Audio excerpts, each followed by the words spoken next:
You're welcome back. This is Newsfile. It is authoritative news analysis platform, and here on Newsfile, as always, we put Ghana first. I'd like to commence today's show by congratulating Isaac Kajato, the overall winner of the Joy News Impact Makers Award. Impact Makers Awards, which was held yesterday at the Labadi Beach. We say congratulations to you and all others who made it to the list and all those who won. You keep improving your communities and bringing smiles to the faces of particularly vulnerable people in your communities. So we wish you all the very best. Thank you very much. Maybe at another time, I'll say some more about impact makers. Right. Now, listen to this. Pass rate of the licensure examination has been around between 60 and 70%. That is when you have fresh students mingling with reciters. But this year, the fresh students are moving into a new era of examination, a new dispensation. So they were not combined with, or they were not allowed to join the reciters. So it was exclusively for reciters, people who have written the examination 10 times, 9 times, 8 times, and so on, and have not been successful. And so their chances, in fact, studies have shown that when people continuously write the exam and they are not passing, their chance of passing is very, very low. And so it's not a surprise that a lot of them could still not make it. So if that's the case, what would be the remedy then for people like that? Because like you say, after continuous writing for a number of times, it will be difficult for them to pass. What will be the remedy then? Yeah, we are proposing 2 ways to deal with it. After November writing, if they are not able to pass, those who are diploma holders must go for further studies and acquire degrees to be able to do it. I think those with degrees who have not been able to make it will need to do extra classes and so on to be able to do it. Fortunately for the degree holders, we are reforming the exam. And so the new reform may favor them because a lot of them complain about numeracy, literacy, because those are not their area of specialization. Somebody might have specialized in, let's say, Ghanaian language, but expected to write a paper in literacy and numeracy, and it's a challenge to them. But then the principle is that you need a little bit of literacy to be able to deliver in the class. If you're a teacher and you cannot express yourself, how will you be able to deliver? How will you be able to teach? How will you be able to explain concepts to the understanding of your learners? That's a challenge. And that is why a minimum level of literacy is so important for every teacher, irrespective of the area of specialization, because the means to deliver the content is the language.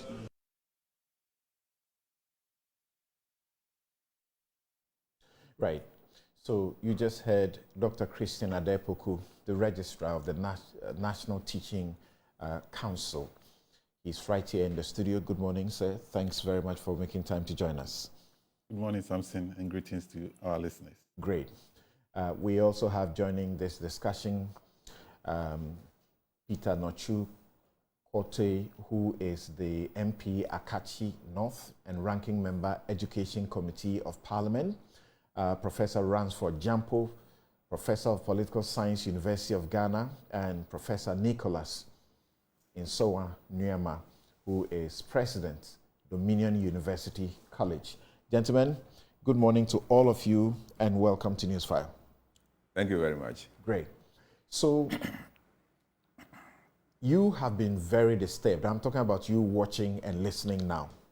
Share your questions with us, your concerns, your comments, let them come through. Tweet them. And remember, this is Newsfile. Tweet them at us, and we will file your questions to those who are right here in the studio and joining us by Zoom, because we have the right people to answer your questions. So, to start with, I began by reading a comment by this researcher by name Reginald Sechi Brown. and he said, a teacher who is supposed to teach your child writes a receipt 9 freaking times for basic literacy. Of course, numeracy is there, and then you have the other skills that you are asking. Exams. What kind of education will your child be subjected to? That's the sort of question that mirrors the way many people are thinking, parents, guardians, everybody else is thinking. What is going on? Such that over 7,000, almost 8,000 teachers sit an exam, which is supposed to be basic, very, very basic in literacy and numeracy, and a whopping 6,481 fail, 83% of that number. You are in charge. What have you discovered is the problem? You've already started talking about the solutions. We'll get to that. But what is the problem? Thank you very much, Samson. This comment is a clear buttress of the gatekeeping role of the Ghana Teacher Licensure examination. I think the nation studied the trends over a long period of time. Before this time, to enter a college of education, one needed to write examination and then go through interview. I'm sure Honorable Nuchu went through that. I did. And then you were recruited. I mean, that's after passing your WASI? Yes.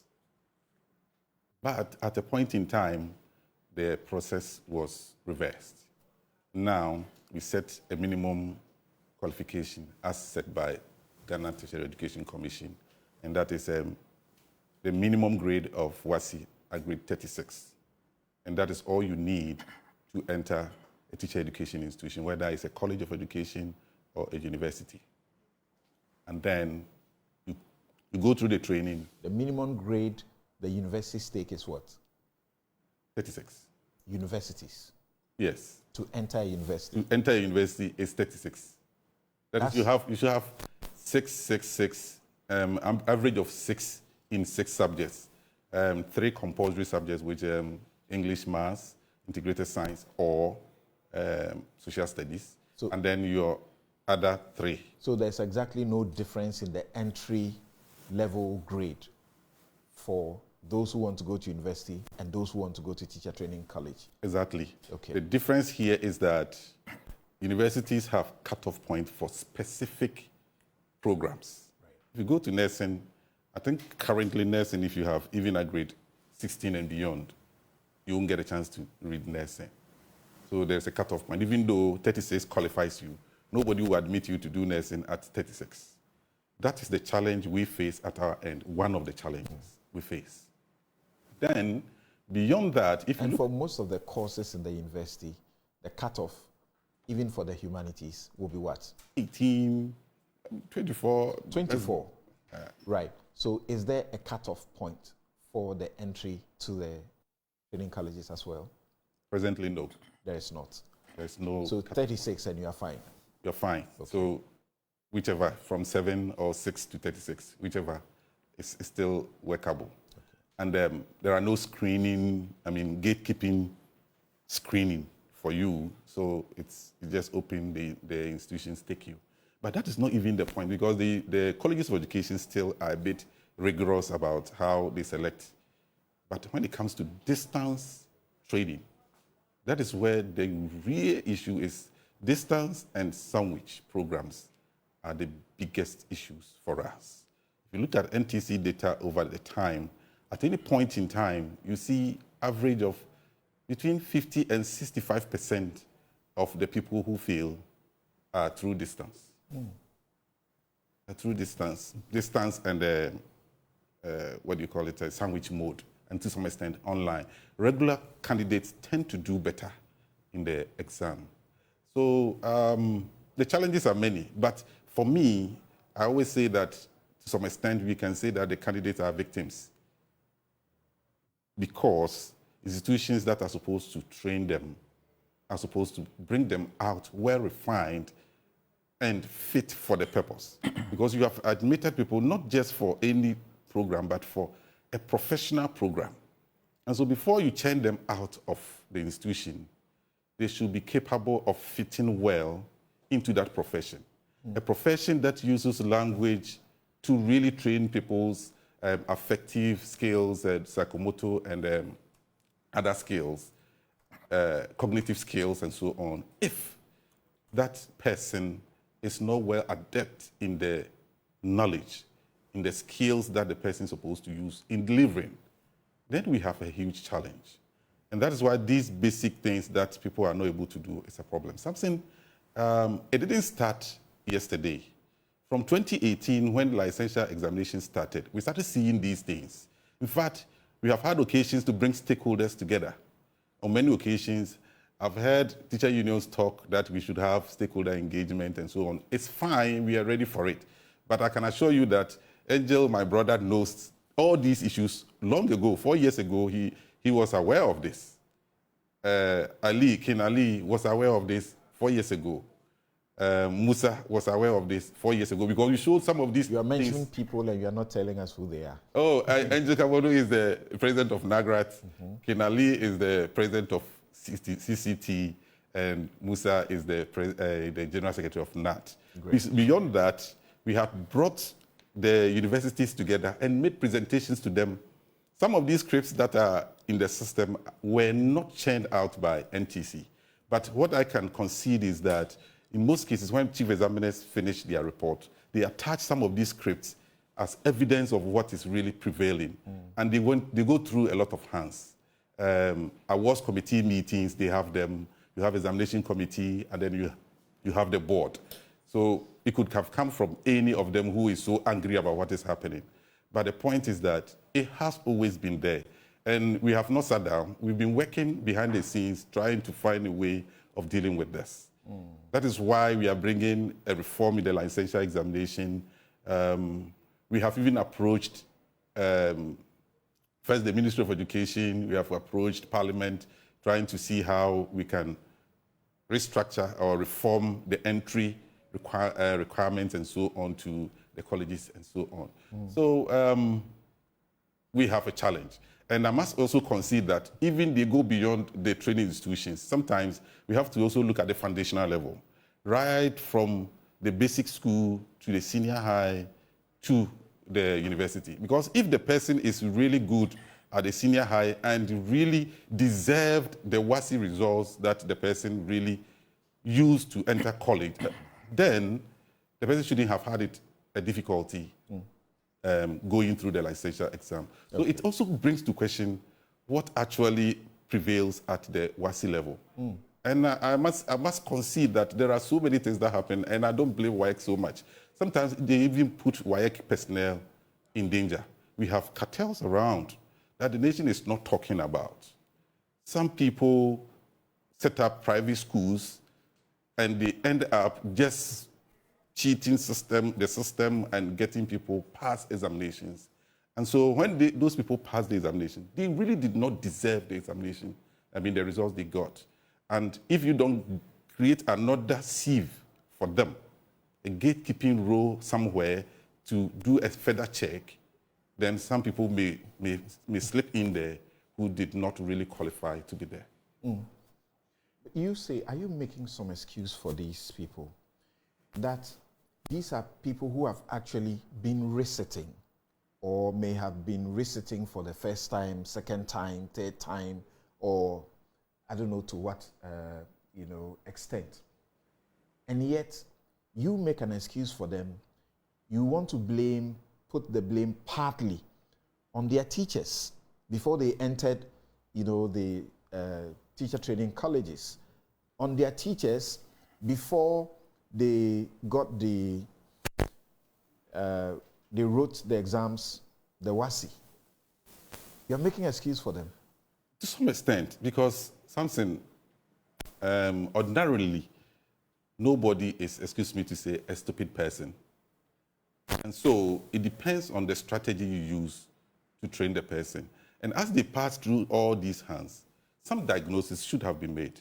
if the person has a handicap somewhere, maybe medically or in any form, as they pass through this system, somewhere within the pipeline, somebody should have detected that this candidate or this learner has this issue and therefore must be handled differently, because we cannot handle everybody at the same level. Some people are very, very smart. Some are slow learners, but they catch up and they are very good, and so on and so forth. So if we had been able to identify some of these people and their challenges and dealt with them before they got to where they are now, probably we wouldn't have experienced. Would you say that the exam or the test that they would have written earlier, which was stopped, and the interviews that they would have attended before being admitted to the teacher training colleges would have helped? It would have helped in two ways. One, if a teacher education institution was going to admit you and having interviewed you and having taken you through the exam, had detected your challenge. Let's say you had issues with literacy. Right from the time that you were being admitted, I knew that you had a challenge in literacy. So why don't you introduce me something like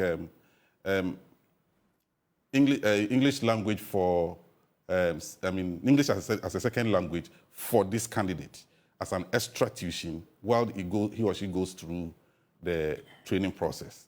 By the time the person completes in the 4 years, whatever the challenge is might have been corrected.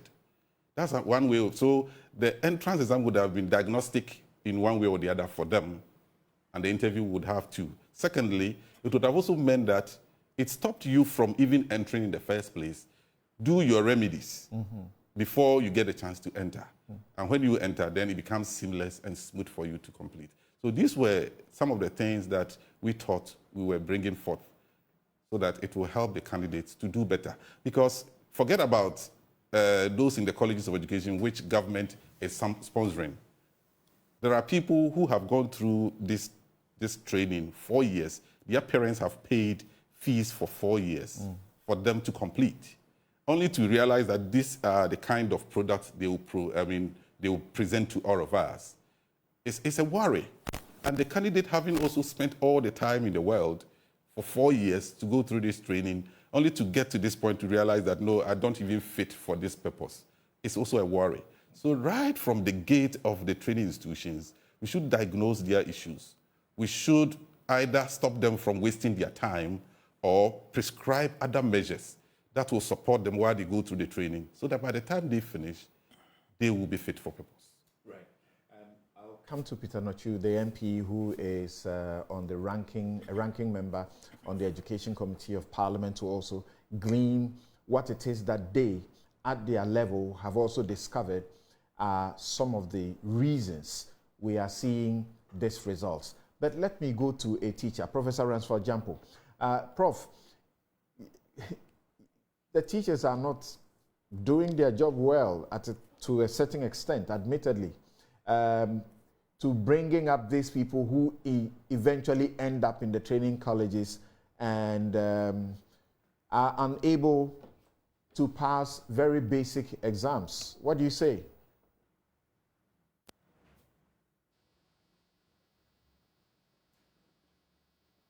Hello, Professor Jampo.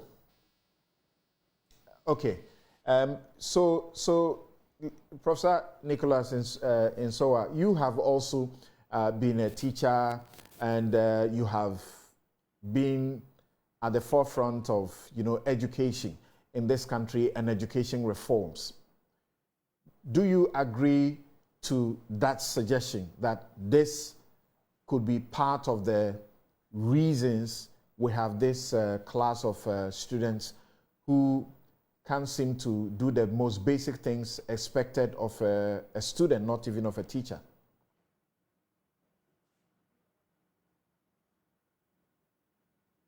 And also to my other panel members. Yes, I myself, I'm a trained teacher. Right. I finished middle school, and then entered training college. And that time, there was what we call teacher training college examination. So entrance examination. So before you enter, you have to write the examination. So they sieve it. So those who enter, who get the opportunity to enter, are people who have really gone through some system. So that is where I agree with the first speaker, because if they used to have this entrance examination and interview and so forth, right from that time, that is when you know who really can continue, can go to the college and become a teacher. Because becoming a teacher is one way or the other going to be trained to be able to transfer knowledge. So first and foremost, you should have the knowledge before you are able to transfer it. So if we don't get the right people to enter the college, and anybody who passes C6 can just enter, then that is a big problem. And when you enter, you see, in fact, one other problem is that it's also possible that those who got C6, as the first speaker said, might not have even really gotten the C6 on merit. There could have been one way or the other, another way of getting it. Secondly, it is also possible, and this is where I want NTC or GTEC to verify those who passed or who did not pass, who have not been passing. They should go to the background and see their entry qualification. That's right. It is also possible that even in English they had F or they had whatever, yet they were able to enter. So I'm not saying that that's what has happened, but that is one way we should go around it to verify the qualification they used to enter. And remember, the NTC registrar was saying that those who failed, say about 70% of those who failed are the distance students or the sandwich students. Yes. How can you be a teacher? You want to be a teacher and you are sitting, you're somewhere, you go to your farm, you do everything, and then one weekend you go and meet somewhere, or sometimes you don't even go and meet anywhere. When we were going through the teaching, that's why the College of Education, perhaps they could even do better. When we were going through our program, you are always the classroom. There is a teaching practice. You go there, and they come. You prepare notes. So how could you prepare notes, write lecture notes, and go and stand before students?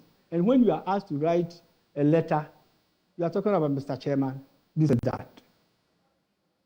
How did you go through even the first phase, the senior secondary school?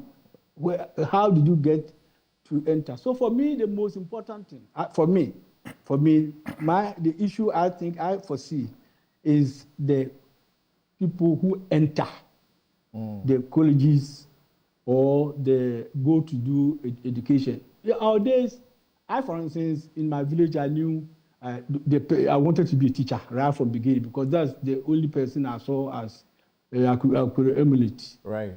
So I decided I want to be a teacher. At the point, there are people who don't have that.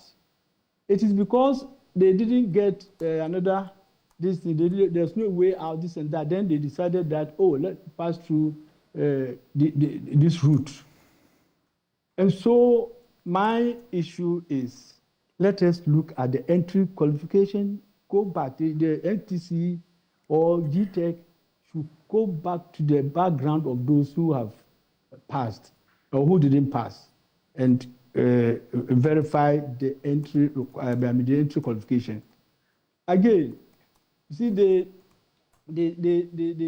didn't pass also sometimes because somebody was arguing that, why the questions they were set perhaps are outside what they have learned. How can you be asked to write a letter and you say it is outside what you have been trained or what you have been taught? Letter. It is also possible. Now we are only looking at the literacy.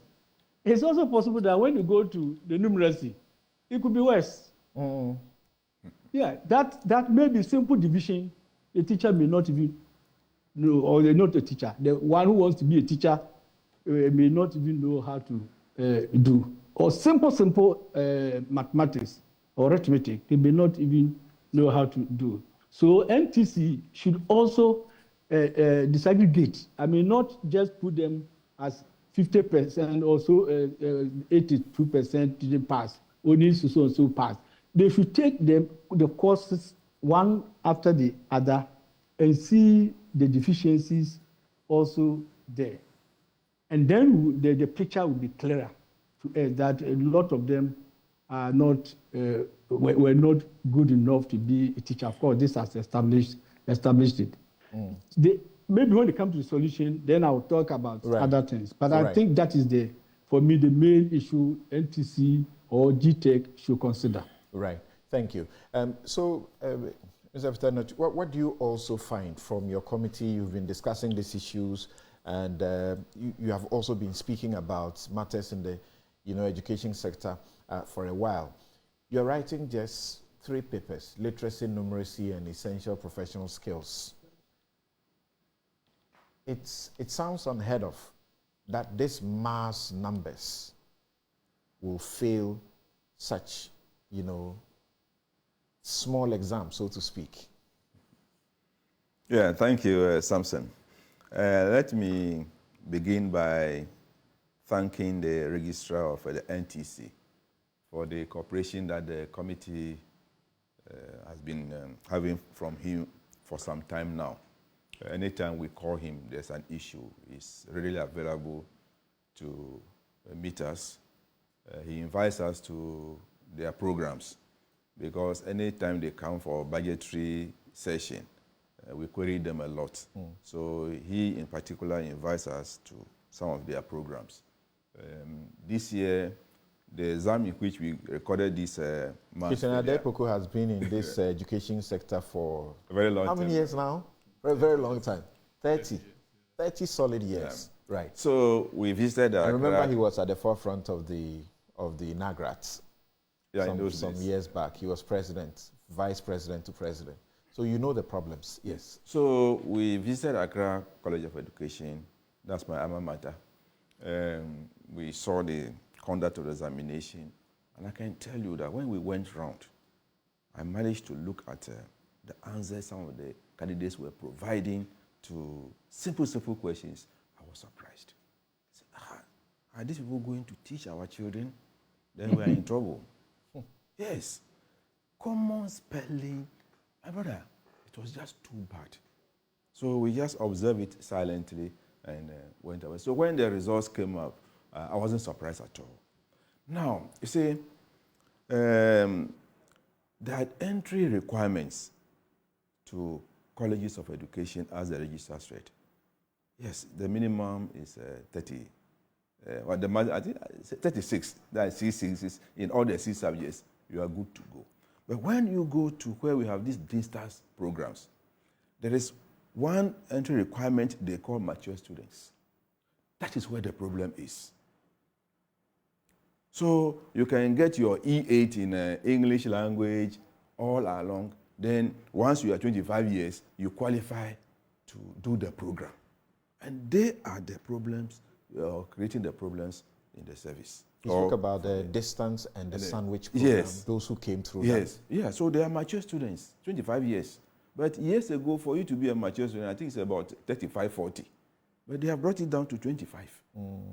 So when they go there, they are not able to do well. We also have a problem with these distance programs. You see, you go to the nursing profession. I don't think they run any distance program or sandwich. No. You go to the College of Nursing, and that's where you are trained as a nurse, because you are coming to deal with human life. So if we are to teach, and you want us to do the course by distance, no, we have been telling the minister that the ministry must do something about it, because there is a mass production of teachers. It reminds me of University of Ghana. To be able to take up the law program, if you are working, they will say you must undertake that you will not work whilst you are doing the program. Yeah. So they are producing teachers on a mass basis, and they are able to pass the examination because I don't even see the number of or the credit hours that they even earn. Whether they earn it genuinely, I don't know. So there's a need for the Ministry of Education and GTech to sit up. You know, this distance program came about during the National Youth Employment Program, when we have one module we call the Community Teaching Assistants. So those who had O-level or the WASE and they were at home doing nothing, they were engaged to help in teaching in these schools. But the ministry at a point saw that there was a need to train them if they wanted to be teachers. So the universities, I think Uniba and Cape Coast, were engaged to do this. And I'm sure the money business or getting a lot of money out of this motivated them to enroll people outside the youth employment program. And that's what has created the problem we are facing now. So it is the entry requirement that we need to look at critically. And why do we allow teachers to be trained on weekend basis? You see, as the last speaker said, yes, I sat for an entrance examination to college, or that time it was a training college. And after even passing, they will take you through interview, orally, and then when they find out that you are good, then they admit you. Yeah, so I think when he came last year and proposed that they wanted to conduct an entrance examination, well, we told them we needed a cabinet paper on it. It's a major policy. So go and then get a cabinet approval and come back. And if you do so, and then the committee is well convinced, then we'll approve it that there should be budgetary allocation for entrance examination to colleges of education. I think that is one way we can improve upon the caliber of people who enter the colleges of education. And these universities that are running service programs. When you look at certain professions, like the legal profession, yes, I'm sure you are very familiar with what happens in this country. Yeah. Not only in this country, it's not peculiar to the Ghana School of Law, where 2,000 or so apply to study, and then they go through the entrance exam, and less than 80% get the opportunity. Yeah. Why do you think there is this, overwhelming concern about the teacher's situation, not as much as it happens to other professions like law, medicine? No, if you go to almost every village in this country, there is a school. So there's a need for teachers. So the teacher turnout every year is great. People retire, people resign, people unfortunately also die whilst in service. So there's a need for replacement every year. Yeah, but I think the NTC, which at that time were called Teacher Education Unit, developed methods by which replacement could be done. So those years, we even had two categories of teachers, the trained teachers and then the untrained, that we call pupil teachers. And pupil teachers in those years were very good. I was not taught by a trained teacher until I got to middle form 1. But they were very good. You see, that is why I am saying that we should take a second look at this distance training of teachers, because it is not helping the situation. Yeah. So as we understand from you, there's a last opportunity for this number to retake the exam. What do you think you are encouraging? Somebody has sat this exam for how many times they can pass, and you still give them opportunity to sit.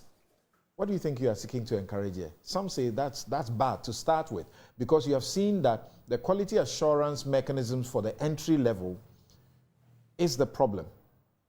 And you want to cure the problem, and yet you are giving people how many times of an opportunity to still enter the profession? Thank you very much, Samson. When we were in school, we used to have this poem we call, "If at first you don't succeed, try again." So at the outset of the policy, the crafters didn't think about putting a cap on the number of times one could write the exam. So the old system made it so open. And so if you are phasing it out, you give the people the last opportunities. So we gave them 3 opportunities to, redeem themselves. 2 of them have just gone. It's left with the last one. We have to be committed to our promise. So that will be given. But the new one that is coming, definitely there will be a cap. There will be a cap on the number of times one can write the exam. And these people, we are not just seeing them. Some of them, of course, might not be cut up. I might not cut be for. Cut for, sorry, the right preposition. Cut for the job. And so may have to find their talent somewhere. But there are some of them that are redeemable. And so they may have to go through some training and so on and so forth and see if they can pass. If they're able to do that, that's fine. Other than that, they have to go for further studies, go to the university, study, and then come back and see if by that time they will be resourced enough to fit in. Okay, there are questions specific to you, and I suspect that some of these people are quote-unquote victims. Ibrahim Bascoet says, ask the basis of assessment and why you have not come out with any book that will spell out what the teachers should know before going for the exam. Mohammed Lamin asked Dr. Ade, for me, why you don't integrate that discipline in the courses offered in the colleges of education.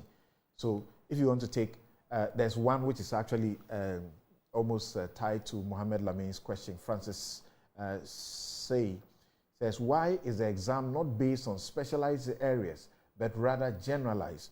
Why should a teacher doing early childhood education write the same exams as a teacher specializing in mathematics or secondary education? Okay, I'll take the last one first. Right. Something in teaching, we have 2 main basic knowledge. That is pedagogical knowledge and then content knowledge. So the pedagogical knowledge is about the professional aspect of it that any other person will not have. Somebody may be good at mathematics, but may not be good at how it is taught. That's the difference between any other person who wants to teach and a trained teacher. And so the current one that we run is mainly pedagogy, how the person can apply the knowledge, the content knowledge in the classroom. That's why we brought these things. We are unable to integrate it into the examination at the college level because NTC is a gatekeeper. Before you enter the teaching profession, you must cross us. And we have a national teacher education curriculum framework that defines the confines of the training. And so it's expected that by the time you go through the training institution, you would have been well educated in these areas. So when you come, whether you are from UDS, you're from University of Ghana, you're from Ken UST, you're from University of Cape Coast, we bring all of you together and assess you whether you were able to be trained in the curriculum that we have put in place. And so that's the basis. 2, we are not able to write. Inherent in that question is the question by Sharon Ajiman. Why are kindergarten teachers and class 6 teachers writing the same exams? What is the meaning of basic maths and English? Yes. Up to the senior high school, as I said, content knowledge is different. As for the content, somebody may be a specialist in geography. We have not assessed, but the new one that is coming, it will assess it.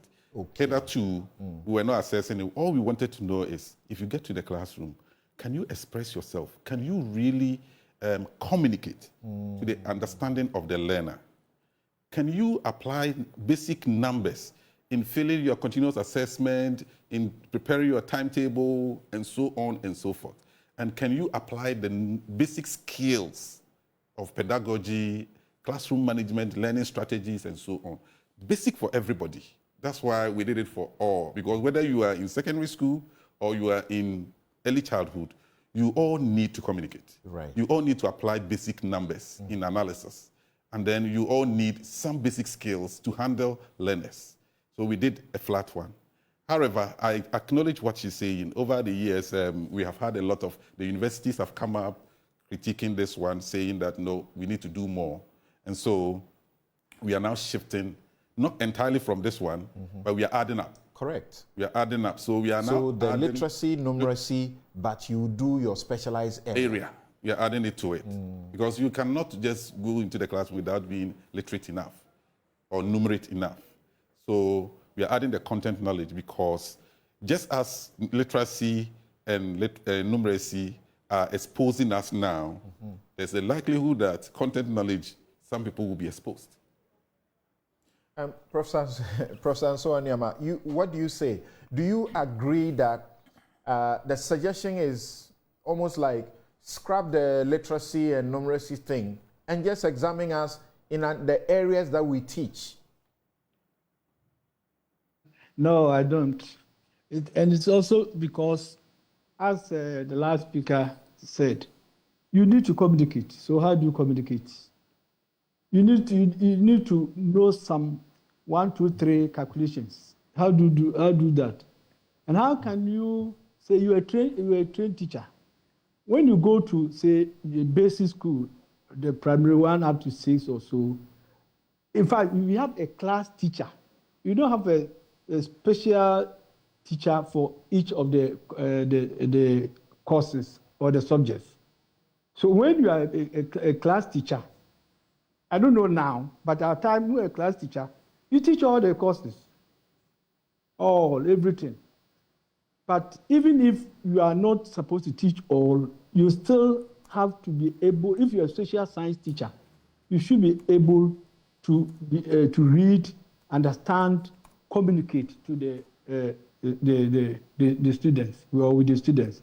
So that numeracy and literacy approach or courses or subjects have to be taught or have to be known by every teacher, because that's the basis for you being a teacher. And not only your specialization. Specialization, yes, is good, but even your specialization, how do you communicate your specialized subject, the knowledge to the students?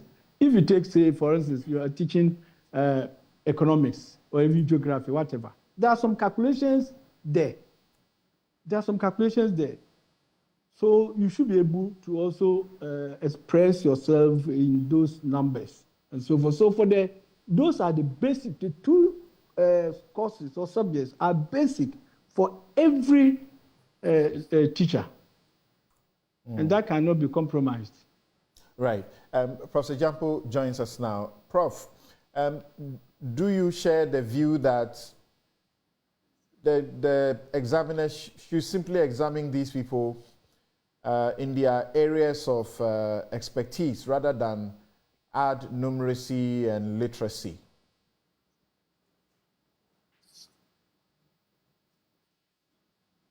Hello, Professor Jampo. Sorry. Hello.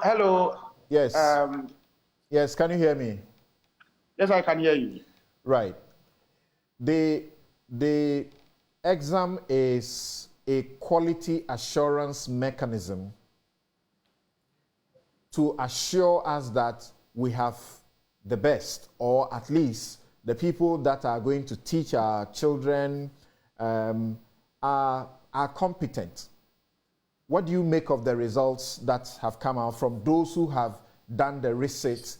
Some have done it so many times, and yet only 80, as much as 83% failed. Well, thank you, Samson. I think, first of all, I've been questioning the rationale for the introduction of the licensure exam. What did it seek to achieve? If for some reason we do not believe in the kind of training that are given at the various teacher training centers, why don't we strengthen these trainings, improve their infrastructure, and ensure that they are able to deliver effectively on their mandate? why don't we also infuse licensure exam as part of their exam, the exam at the various training, teacher training centers, so that once a person gets out of the training center, he has his license. I do not see the essence of creating, always being in a rush to create parallel structures when problems that exist can be fixed. That's the first comment I want to make. I didn't know the reason why they went to sit in Parliament and to have this body to be doing this. Number two, I believe that Samson, the teaching profession, in my view, is a calling. I've been a teacher all my life. From 16 September 1996 up to now, I've taught in every department of teaching, from day nursery to KG to day nursery to lower primary to upper primary.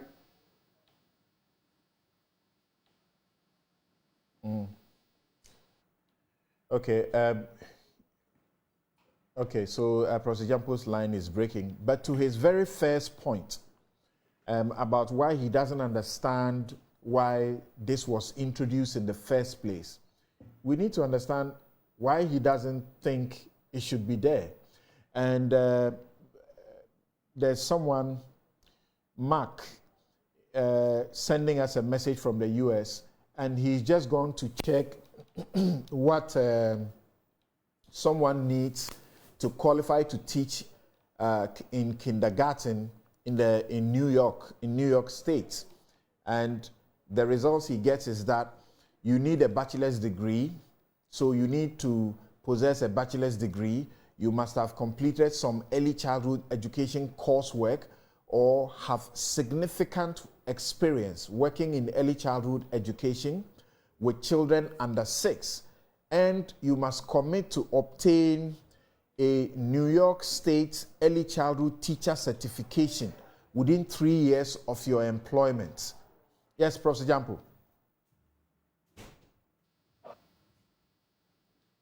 Okay, we still have a problem with Professor Jampo's line. So what do you make of the intervention that Mark brings in to ask Professor Jampo about why his problem that he has with this introduction? I don't know. Change is always a challenge for a number of people. We had had a system running, there was no gatekeeper.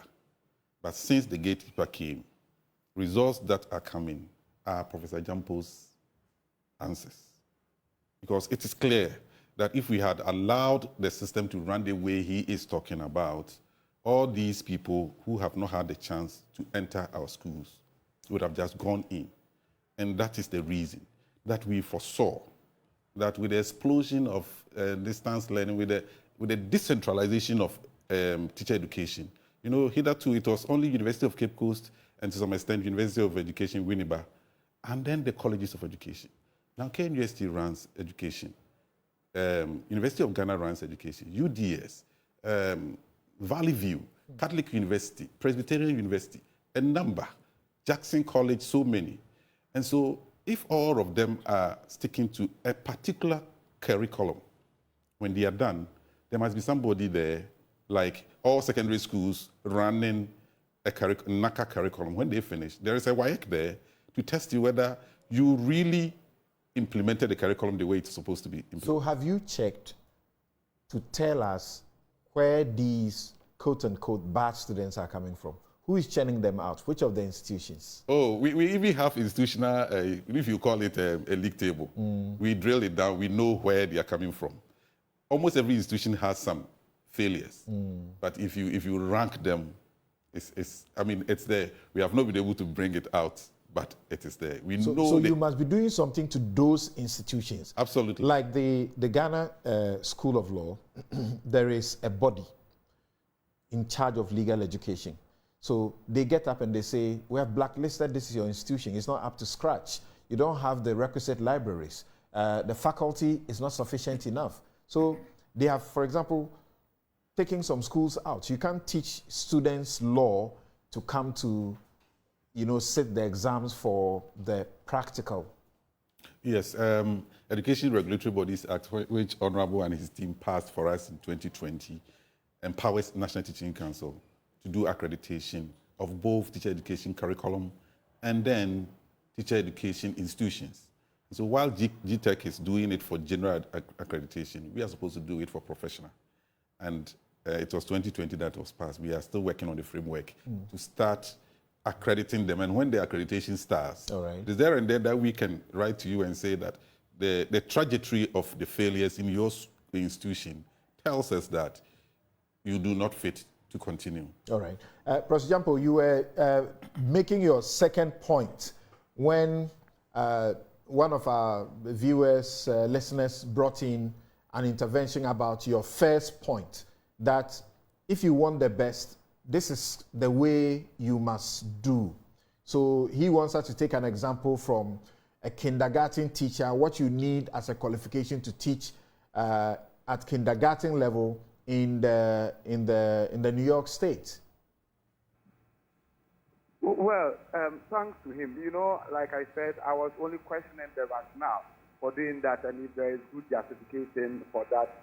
I mean, as an academic, we are trained to give in superior wisdom and superior argument. And so if there is justification for that so be it. But generally, what I want to say, Samson, is that the teaching profession is a calling profession. Teachers are called to be teachers. Teaching profession is not just for anybody, but it appears to me that the caliber of people who are venturing into teaching profession nowadays are people who are using the profession as a guarantee against their potential joblessness in future. Now, people get to school, SHS3, and then they look at the fact that my senior brother has completed school for the past 5 years, he's not found job. My other sister has also completed school for the past 3 years, she's not found job. Then proactively, they tell themselves that then let me ensure that I don't go through the same challenge. And so let me go to a training college or training, let me go and train myself to be a teacher, because after all, when I'm done, I will be able to find job, and then I'll be able to receive some monthly salary. Now, because of this, people who do not have the calling to be teachers are all venturing into it as a source of employment for themselves. So they go and try the mathematics. They write it 1, 2, 3 times, math and English. They pass. They barely pass, and then afterwards they get into such training centers.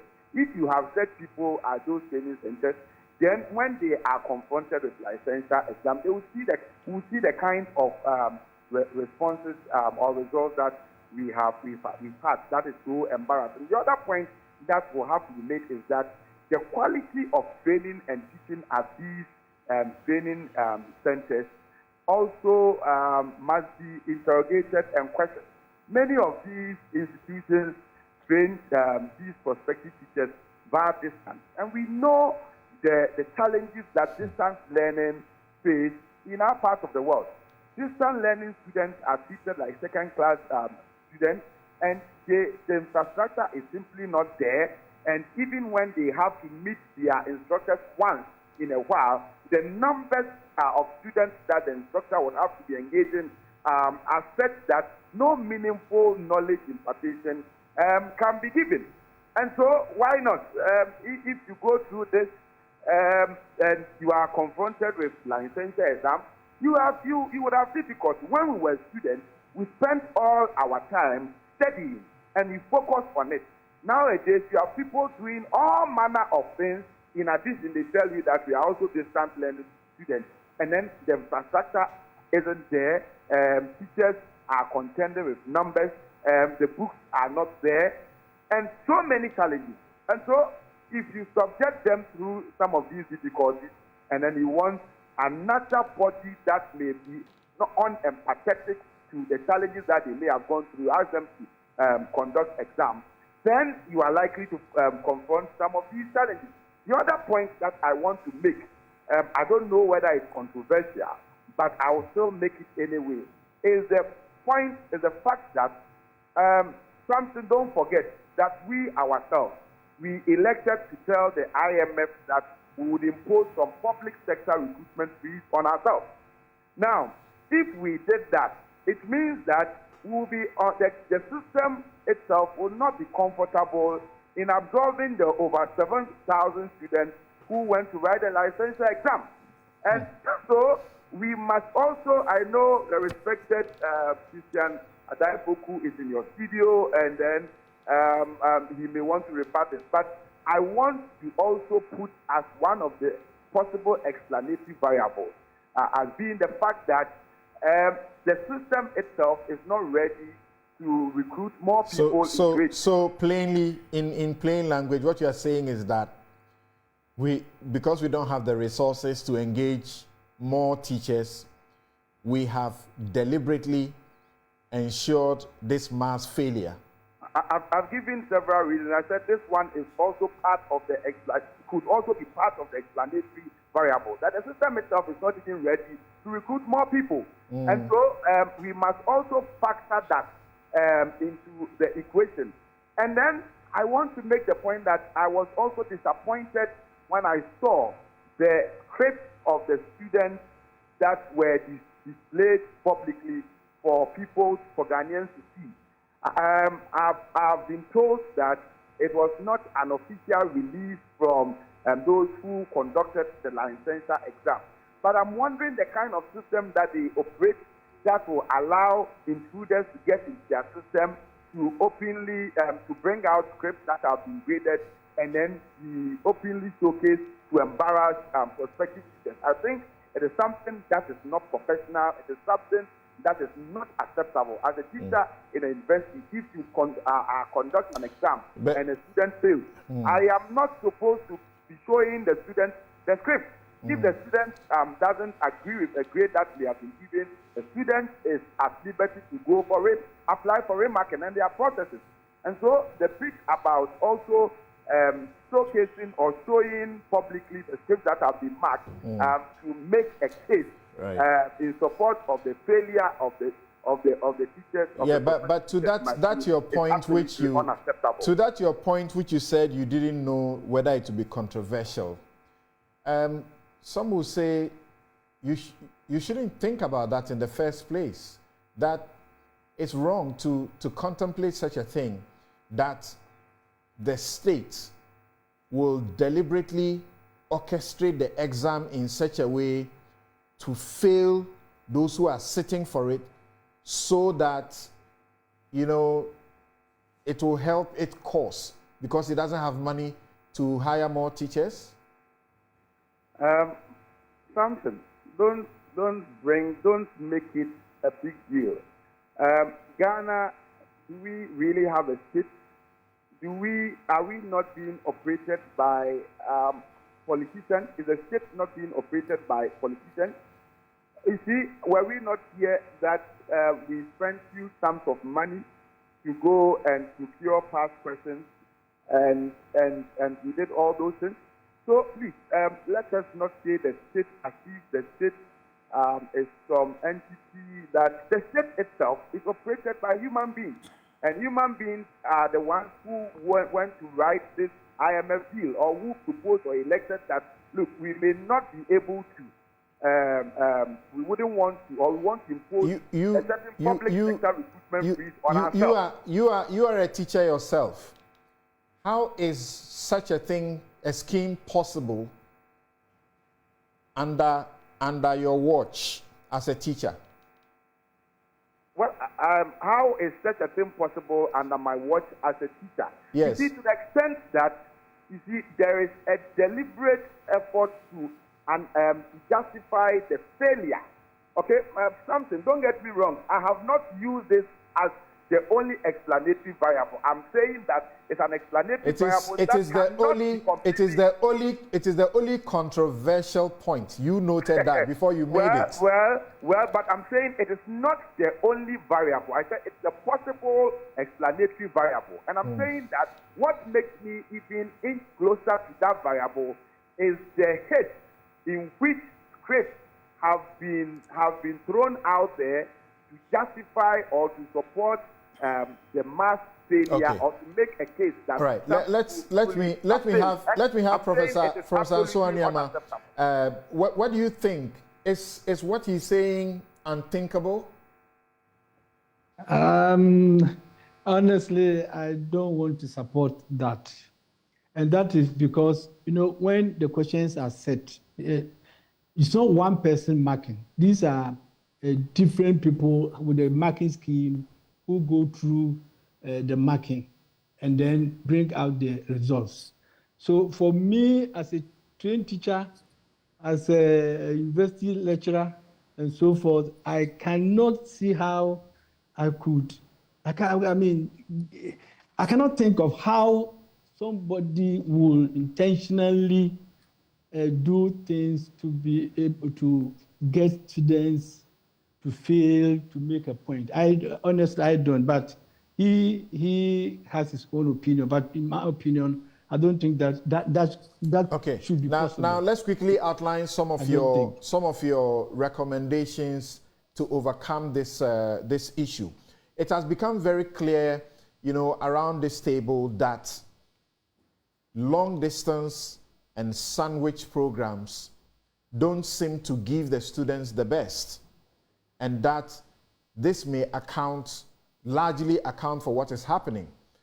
Number two, that the initial program where there was the opportunity to test the students and interview them before they gained entry into the teacher training colleges, that's, sifting system, the absence of it is also, to look at. And then the teachers who are teaching these students to write their WASI and so on also must answer some questions, because if someone has passed WASI and simply can't express themselves, can't write a full sentence to save their lives, then it's worrying. So what are some of the solutions that you proffer? Hello, Prof. Yes, Samson. Professor Newama first. Okay. Yes. I think that the entrance examination for especially the colleges of education, for me, should come back, because that is where we have the receiving point. That's where we can know those who really want to be a teacher, who can be a teacher. That one, I think it should come back. When you come to the universities, because universities, you cannot control the admission, but there should be a cutoff point for those who want to go and do the Bachelor of Education. And especially because they are going to do the Bachelor of Education with the intention of coming to the teaching field. So they should have a cutoff point, not the aggregate 36 type of thing. They should have a cutoff point.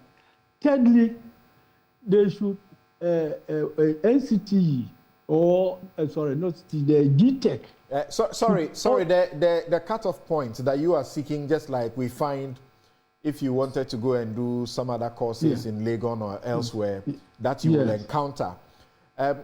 Don't you think there is a certain disincentive? That is why for the teacher training colleges, a lot of room has been allowed.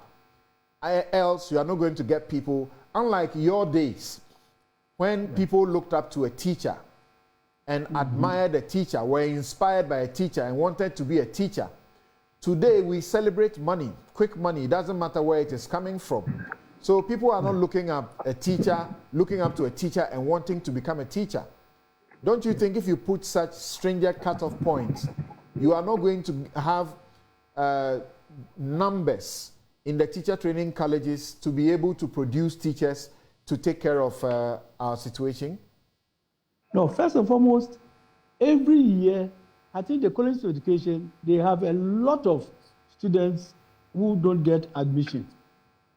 Even with this aggregate 36 or so forth, they still have a lot of students who can't get admission. That is one.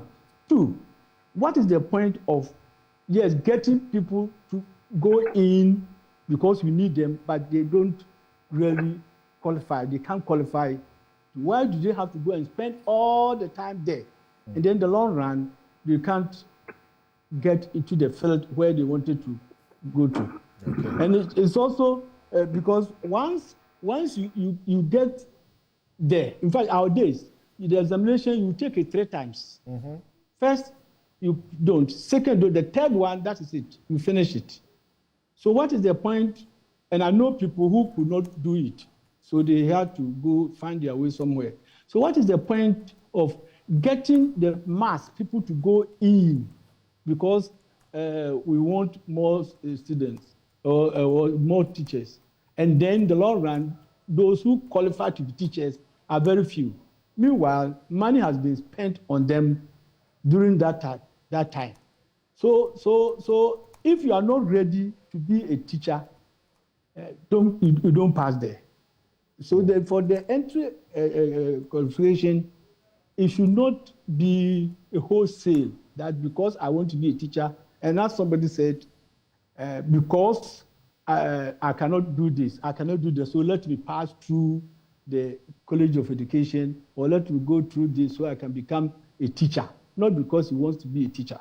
Mm. So I think that we should not allow anybody at all who has decided to be a teacher for one reason or the other, to come there and distort the system. Mm. But generally, you will agree that we need a certain national, consciousness about what we choose to celebrate. We say the teacher's reward is in heaven, and all of this, we may not be thinking about the impact that it has on children and people who are growing up and want to decide on professions, that the teaching, profession will be the least that they will think about. We glorify wealth, quickly gotten, and we can't trace the source. In our various churches, the people with deep pockets are the ones who are deacons, and we are elevating them all the time. We are praising them. The teacher who is training, the minds of the generations, those who will, propel the nation's prosperity, hardly is recognized. So there is something that must be done nationally to the psyche of the Ghanaian, right? Yes, I agree with you. Because even those days, we were highly respected. Those days in the villages, we were highly respected. Right. And the salaries were not high, but I think in those days it was reasonably good to survive in the village. Right.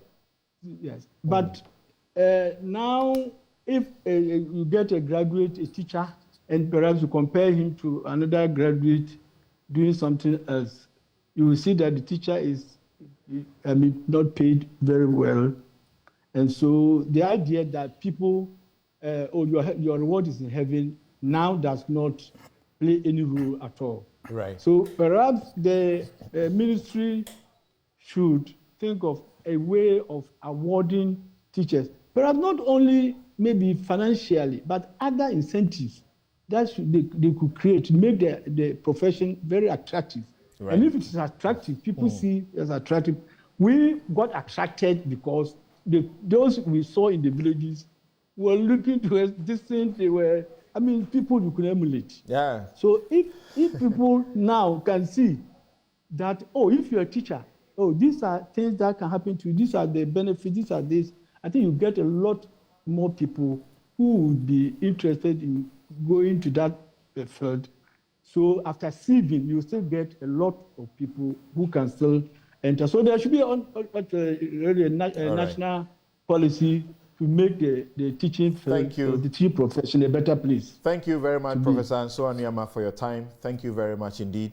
And we were told these stories, and I'm not 50, but I was inspired by a teacher, and I wish initially I felt I wanted to be a teacher, but these days, people who are getting the best grades, so to speak, are hardly contemplating wanting to be a teacher.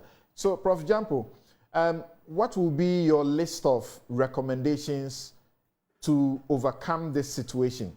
Do you agree with what the council is thinking about to add examination on the subject areas that these teachers are involved in and not limit them to only literacy and numeracy, so to speak? Well, I think that I will make a recommendation that goes beyond that. Generally, I would agree with what the Professor Nsoa, yes, Nyama, yeah.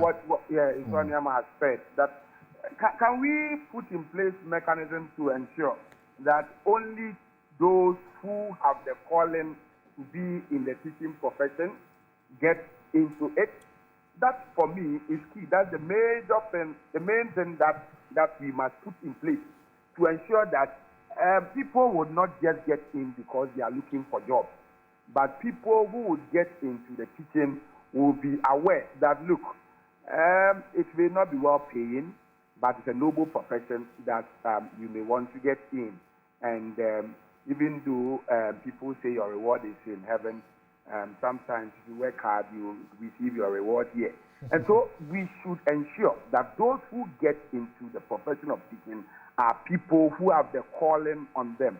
And then the other bit is that, yes, that will come in the receiving examinations that may be undertaken. We should ensure that only, if you are not academically brilliant, what business do you have going to teach? You are going to be teaching. And so you yourself must have a certain IQ, you must have a certain brilliance, you must have a certain smartness so that you can be able to impart same to students. And so there should be more receiving examinations that are undertaken or conducted to be able to ensure that those who get there to be trained have what it takes to receive further training as prospective teachers. I think if these two are done, then I think we may be making giant strides in our efforts to ensure that those who get into the profession are people who have what it takes to be there. But the other point that I made, that you said, you didn't allow me so much to make. I think the professor said he wouldn't think like the way I'm thinking. He did not say it is not a plausible explanation. So I maintain that as we look at you could also say that he's being very diplomatic in his response. Oh, don't reason for him, Samson. Because you just reasoned for him. You just reasoned for him. So I'm saying that it is part of, but something. Really, if a government has said that there's going to be public sector recruitment fees, how is it going to absorb 7,000 prospective students into the system? Let's be. Has there not always been some freeze of sort on some jobs? Must the government take, a deliberate step like a scheme, like you suggest is plausible, to fail teachers? So if you 7,000 teachers. You are just saying it's a reasonable guess that you are making, and I think I'm entitled to make that reasonable guess. So yes, but you are making it on such a big platform, and what it might influence in the public discourse may not be the best. Well, I wasn't emphatic. I said that it is a reasonable explanation. It's a plausible variable that will have to also be taken into account. And so if it is not the case, I will be happy that I'm proved wrong. And it will be for the betterment of the good people of Ghana, because I've said, and labor unions have already made it clear to government that bit about public sector recruitment fees, it is not going to work. We'll fight against it. And so if this explanation... The basic principle from where I sit is that he that alleges must prove. So you shouldn't wait to be proved wrong. Thank you very much, Prof. Thank you. Those were good suggestions for recommendations for improving the system. Yes, you at the committee level in Parliament, a good number of you come together, to put your heads together over what can be done to improve the situation. So what are you thinking about? Dr. Prince Hamid Ama, MP for Kwesi Mintim, who is also Vice Chairman, Education Committee, of Parliament, he says the results from the licensure exams validate, the policy decision to introduce the teaching regulatory body and the licensure regime. However, it's important to understand the underlying reasons for the mass failure. Beyond verifying the background of the candidates, we need to map the candidates who failed to the colleges they graduated, together with the modes of training, whether private or public, distance or full-time. Such desegregated data will help in policy reform at both the college level and systems level. It's also important to map the exams with the College of Education curriculum and the Teacher Education curriculum framework to identify alignments or otherwise. NTC, GTEC should rank and publish the performance of candidates according to their schools. This could serve as demand-side accountability system and invoke some competition among the colleges. Parents, guardians are likely to apply to the high-performing colleges for their children or wards. Yeah, thank you very much. I think the registrar has promised that he will segregate the results and provide the committee with what the vice chairman is asking for. Because if we just enveloped the failure and then blame it on one institution or the other, I think it will not be fair. So he has promised, and I know he will see us on it. Yeah, so the committee, as I said earlier, we've been working with him. But we need to look at some of the requirements and then the recommendations that people are making. Especially me, I have a challenge with the distance and the sandwich. That one, the NTC, as a regulatory body, must look at it carefully. At what level do we have mature students? Is it because somebody has just finished JSS for 10 years and he can go and then study to become a teacher? No, I think we don't have to cheapen teacher education in the country. That's why I support the entrance examination, because we'll be able to sieve those who are good and those who cannot make it. Yeah. So, yes, I think WAEC should also be helped by authorities that are responsible, because if you go to examination centers, the cheating that takes place is not good. Things were not like that. Students these days are not ready to learn, but they want to pass. You see, so if we don't put measures in place, I think we'll continue to have these type of results. Okay. And where even communities are ready to support cheating in the school examination, it's not the best. We have records of all those things. Well, I think as a country, we need to take a second look at our educational system. All right. How do we make sure that we get the best of our children when they go to school? Yes, then the subject area examination. Yeah, I think that is important. But what you also need to do is, if you just go academic, what about the professional aspect of it? That one, they should not gloss over it. Yeah, but I think finally, the NTC, as a regulatory body over teacher education in the country, should also make it part of the curriculum in the colleges of education, so that as they progress from level 100, by the time they reach level 400, as they are coming out, they write the licensure examination. They write it immediately? Immediately. Yeah, they don't need to come out, go for national service for 1 year, and then set a time for them maybe after 1 year or more before they write the examination. You're encouraging the chew and pour kind of habit? Not necessarily, because when they go on national service, they didn't forget about it. When you do the service, you acquire experiential knowledge. Yeah, that is a different thing. You get practical, hands-on stuff that you can use. And that's actually the best measure of who you really are when you put that on paper. Yeah, you'll be surprised that even some of them from the university doing their Bachelor of Education, they don't go to the classroom for national service. They want even to be at the bank. They want to be at a SNIT. They want to be at so place. We're surprised. So we should not be encouraging that. Yeah. So we should not be encouraging that. That you make them come and write for a professional certificate when all they want is to go and sit in a bank, banking hall. Let them write as they are, because if we look at the nurses, they finish, as soon as they finish, they write their licensure examination. And that is the end. But professions, you know, for the professions that many envy and want to belong to, there is continuous, you know, examination.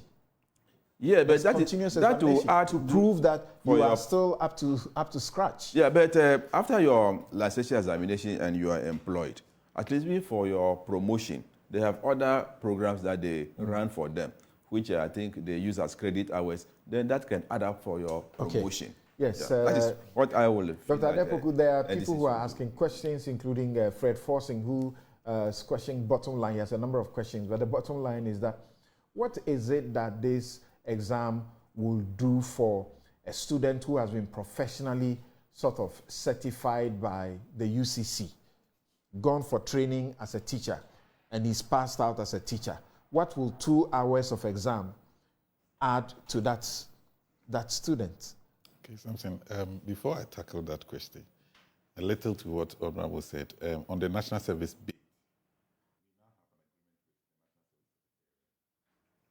so those who train as teachers, when it is time for posting, they post all of them to schools so that we can monitor them, because they go through induction training.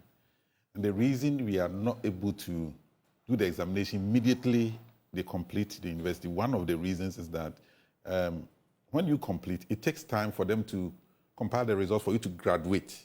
And the first condition is that you must graduate. When you complete university in, let's say, August, maybe by September, you do the graduation. We used to write the examination, the first one in September. Candidates apply and they do it.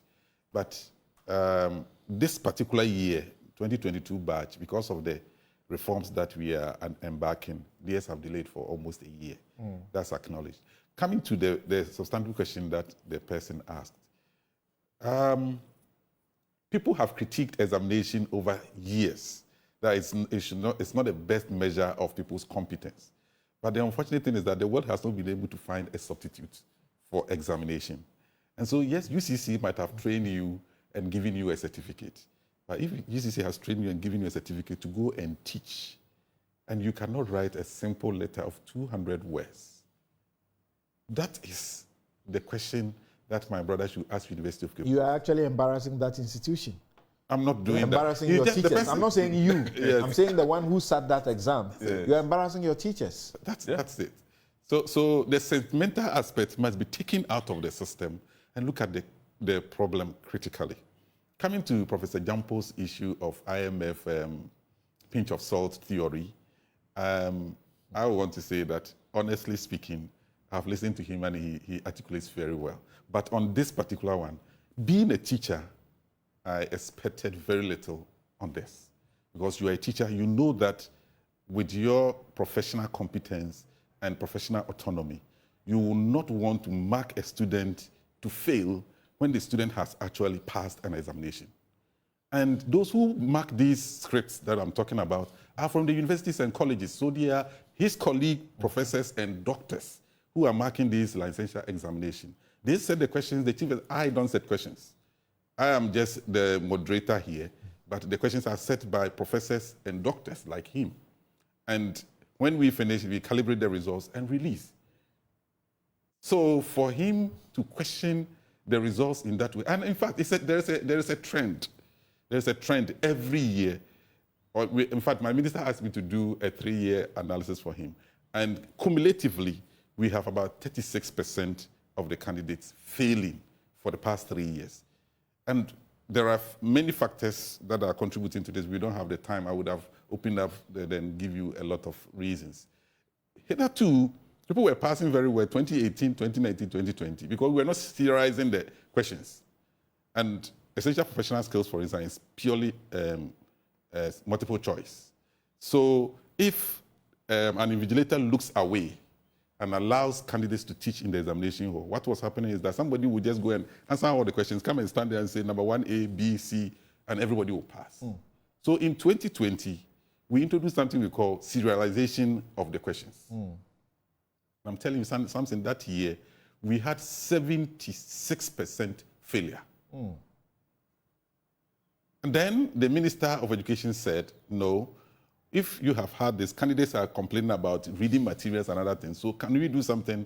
So we decided that we were going to have we call it, we had a number of questions, put them together and put them online for test preps. So the candidates could go online. The moment you register for the Licensure exam, a link is sent to you, and then you go online. There are sample questions, about 600 of them, for you to practice, so that it will help you. They are the bigger problems. You see, students at Ashin University are not invigilated for the exams they take. Students in a Bible college, people who are preaching the word of God have to be invigilated because they are caught cheating. So this is the problem. But Professor Jampo had, what he said is the overriding recommendation, far-reaching, that you make sure that nobody gets into the college who hasn't got sort of a calling to be a teacher. I like that. How are you going to do that? I like that because apart from the exam, the interview, you go through inventory. So the inventory will tell us whether you have the attitude and aptitude to be able to... Is that really possible? Oh, many professions do that. They have a well-established inventory that when the candidate sits before you, you ask the person questions that will expose the candidate whether the person is using teaching as a stepping stone or really is interested in becoming a teacher. It may not be 100%, but it will give you some level of credit. If you ask the Venerable Sam Okujeto, who has taught us law for a long time, he will tell you that when you ask the students when they come fresh and he's teaching them, and he's asking them, what's your motivation? They will all say, we want to get a law degree, a certificate, called to the bar to practice, so that we can help the downtrodden, so that we can help the vulnerable and the poor. But once they finish, almost 90% stay in Accra. If you had 100 who came from Kumasi, you may have just about 5 of them returning. So we are hypocritical. Well, that may be true to some extent, but over the years, these are inventories that have been applied in academia to test people's attitude towards these things. So maybe... So how soon do you want to introduce a new one where you are bringing in the specialization as well? I've sent my memo to the minister. Okay. And as Honorable indicated, they would need cabinet approval. So the minister will go through the process. I'm just hoping that by November, when we are defending our budget, they will give us the approval and the funding to be able to do it. All right. Thank you so very much. My guests you have been listening to over the last almost 2 hours dedicated to this very important subject matter. Dr. Christian Ade-Poku is the Registrar of the National Teaching Council. Professor Nicholas Nsoa-Nuyama is President, Dominion University College. And Peter Nochu is MP, Assin North, and Ranking Member, Education Committee of Parliament. Ramford Jampo is Professor of Political Science, University of Ghana. We'll take a quick break. When we return, I have Alex Segbefia, Director, NDC International Relations Directorate, Ben Epson, pollster and Managing Editor, Daily Dispatch newspaper. Professor Jampo stays with us, and Richard Ahiagba, Director of Communications of the New Patriotic Party, will join us to look at matters arising from Assin North and the 7 who have filed their nominations, hoping to lead the NPP into the 2024 elections. We'll be right back. You're welcome back. This is Newsfile. It's your most authoritative news analysis platform. And here on Newsfile, we put Ghana first. It's been a week where there's been a lot of talk about Assin North, Jachi Kwesin. In just 3 days' time, Tuesday, the by-elections there will happen because the Supreme Court pronounced recently that he had allegiance to a country other than Ghana, and that was supposed to be Canada, because he was once a dual national of that country as well. He had a dual allegiance to that country in addition to Ghana. At the time he picked his nominations to contest. So it doesn't matter that he got his renunciation certificate by the time he was elected and sworn in. That is the law. At the time you are filing your nominations, make sure that you are clean. So because of that, there's a by-election, and the campaign has been heated. It looks like both the NDC and the NPP, all of them, national leaders, are gravitating to Assin North. But this week, things were heightened as Judge Ikwesing, the criminal trial, his lawyers sought the opportunity so that he would be excused from coming to court until the elections there were over, and he didn't get that. And then applications started flying. Eventually that was determined yesterday. Even though it was determined against, the application was not granted, the NDC says they got what they wanted. After all, he's not going to, the daily sittings will not start until the 4th of July. So let's begin the discussion. On that note. Professor Jampo, start with you on this. Some say, well, the court or the judge brought all of this brouhaha on itself, because if at the earlier date, when the request was made that the court should consider the fact that there's a by-election, he has to, campaign, and therefore he should be excused until the by-elections had been done, so that at least from the 29th he could be attending court.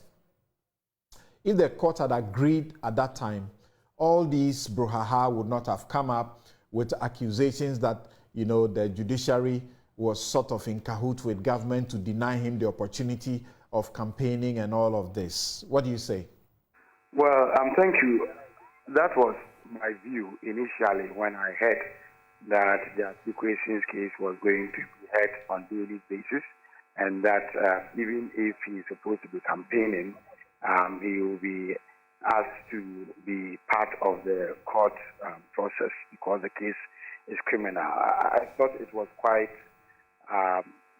it deepened the perception that, look, the judiciary is being manipulated in a way to give a certain advantage to the ruling party's candidate in this by-election. But I am happy that some of us spoke publicly against this, and I'm sure that the judges, they live in society, and so sometimes they also listen to comments and the sentiments and mood of people. So I am happy that at least in the subsequent ruling, I think they have said that the guy can go about his campaigning while the case hearing, goes on. So it is good. The judiciary itself has a responsibility to work in such a way that it will repair its own image in the eyes of many Ghanaians. Because there are so many Ghanaians who feel that judicial independence has been quite, is getting sacrificed, day by day. And so some of these second views or second rulings or verdicts coming from same judges would help in repairing the image of the judiciary as a whole. So I wouldn't want us to hit them hard too much, because the judiciary is all that we have. And when it gets but the question is, the question is that two lawyers make an argument. The NDC's lawyers make the argument that there's a by-election, so give him some space. The Attorney General is in court, and he also makes the argument that don't let him determine how things will go on in this court. We must have a speedy trial. And the Attorney General's arguments win the day.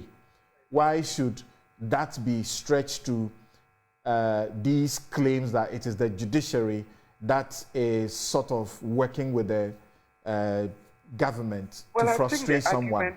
The argument that Gatekeeping is contesting an election and that it's a national assignment and that he wasn't running away should have been compelling. You know, people have won elections while they were even in prison. And so to the extent that I was told that what the articulation was, the journey was embarking was quite personal and non-national, I found that kind of argument ridiculous. And I believe the judge merely exercised a certain discretion that later on he or she found out that, look, that was not in the best interest of even our electoral politics and our democracy. And so if the decision was valid from the first one, I think it's something that we must comment. But okay. I purely believe that the Attorney General's argument shouldn't have been upheld in the first place. It was quite ridiculous to say that the assignment or exercise wasn't a national exercise. It's an important exercise about representation, 7 constituent interests. And so I thought the judge could have disagreed right from the word go with the Attorney General. But they have a lot of discretion that they also exercise. So right. If they exercise that discretion and later vary the discretion, I think it's all good for Madagascar. Okay. Yes, so now these elections, from where you sit, why is it almost like a do-or-die affair for the two parties? And why should it be so difficult for the NPP, NDC, to retain the seat after its candidate, won it by a margin of 3,305 or so votes? Don't forget that in same election, at the presidential race, the candidate of the NPP won. So the NDC won the parliamentary seat there, and then in the same election, President Akufo-Addo won. It tells you that, you see, the people there, they are quite cosmopolitan. And then the Assin North is the coming together of people from all backgrounds. And so they are quite discerning, they are quite rational, and it can swing anyway. Don't forget also, if you look at history, NDC has won the seat, NPP has also won the seat on several occasions. So it's a keenly contested election. And the other bit is that he who wins this particular election would have a certain bragging right and will have a statement for Ghanaians. NPP is seeking to break the 8. If they win this election, it would help them to propagate this particular statement. NDC is seeking to take power from the NPP, and they are saying that the NPP has disappointed Ghanaians, and that Ghanaians should give them another chance to come and govern the country. If they should win this election, it would also be a plus for them in terms of the message that they want to canvass and deepen among Ghanaians. And so it's a keenly contested. It's already their seat. So why should it make any difference? Yes, well, it's a fact. It's a fact that Akufo-Addo beat Mahama there in that same election by over 1,000 votes. Well, it is their seat, like I said. It is their seat. But to the extent that they didn't vote, they voted skirt and blouse. Split ticket voting was what they did. The extent that they did that, it should tell you that the people could vary their views and their voting patterns depending on how things go. And it's not a safe seat for any political party. And if you are going into election in an area or in a constituency that can be described as an unsafe seat, then you must approach that sort of election with caution and then with a lot of interest. And so that's why the two parties are keenly competing among themselves. Now this time, you see, during such elections, you hear accusations of vote buying only from the ruling party side because they may have the resources. But this time, what we are hearing is that the accusations of vote buying across, political divide. They are all doing all they can to... But it's a fact, isn't it? The opposition cannot outdo the governing party if they are buying votes. They can't outdo them in terms of vote buying. But the point is that vote buying, no matter how little it is vote buying, and it is something that undermines the expression of the popular choice of the people, and it's something that we must not sort of support or countenance or tolerate, as a people in Ghana. And something, the possibility of such keenly contested elections to generate in violence is always high. And so I would call on the police that just as we did in the lead up to the Kumeru by-election, I know that an unfortunate incident happened, and one of them was sadly murdered this week, and many of them are grieving. But I would urge Dr. Dampare that he should assemble his men to the place and make sure that they are proactive, so that the competition does not degenerate into violence. Okay, thank you. Ben Epson, thank you so very much for your time. What makes this by-election, a lot more special, so to speak, is what the parliament is now, isn't it? Good morning. Well, I think that, Assin North in 2012, NDC won with the parliamentary presidential. 2016, NPP won both presidential parliamentary. 2020, NPP won the presidential, and NDC won the parliamentary. I think that the difference in 2015 was that the accreditation comes from Assin Breku. The lady candidate for the NPP came from another town. This time, both the NPP candidate and the NDC, they are both from Assin Breku. The lady who contested has been campaigning for the NPP candidate. And because of the resultant advantage in Parliament, clearly you will see that both parties won this seat so badly. For Crescent, the sympathy vote that he would have gotten has been dimmed a bit, because some NDC people were trying to influence the swing voters that when there is by-election, your roads get done, money comes from both parties. So let's vote Crescent in. If he loses, then he is jailed for another by-election. But, the court asking him to go back to campaign has dimmed that.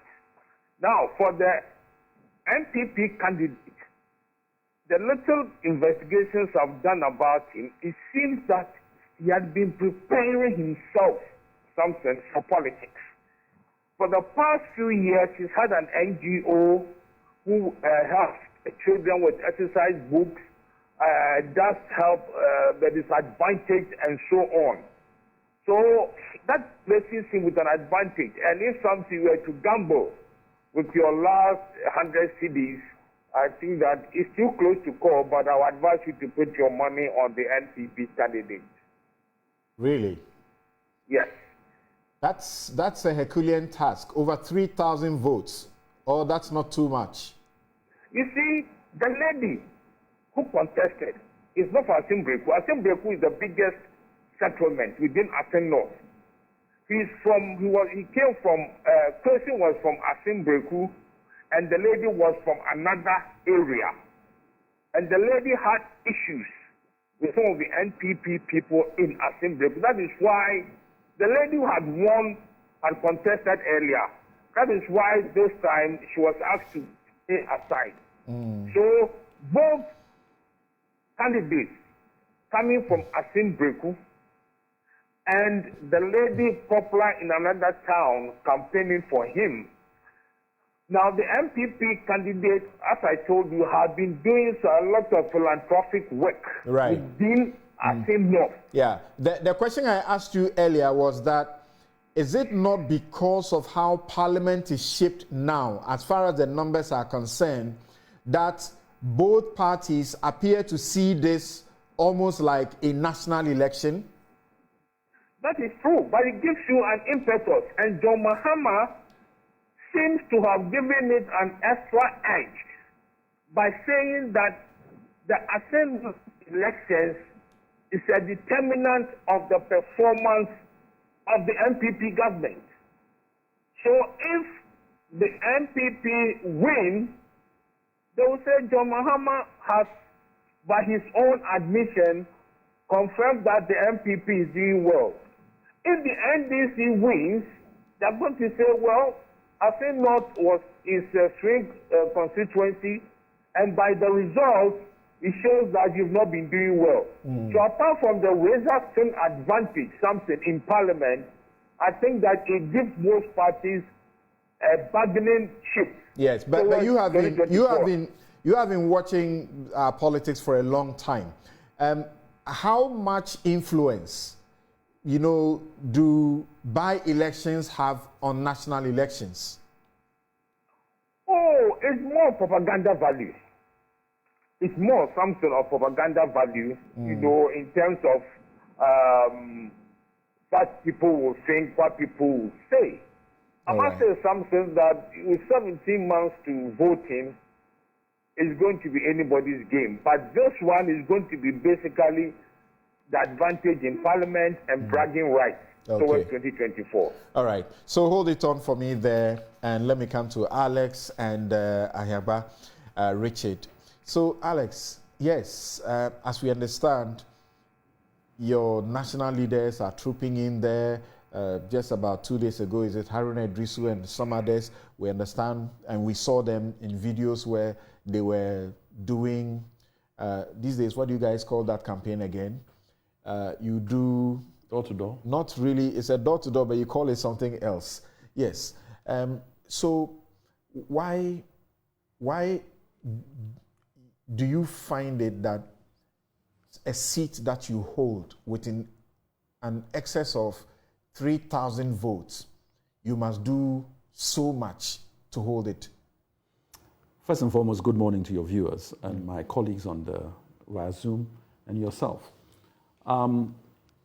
I don't think that there is a problem with that position, because by-elections historically have been considered to be favorable to incumbent governments by virtue of the fact that they go in with all the sweetness, etc., and they put a lot of effort into ensuring that they get the seat, because it is normally also seen as a reflection of the government's performance at the time.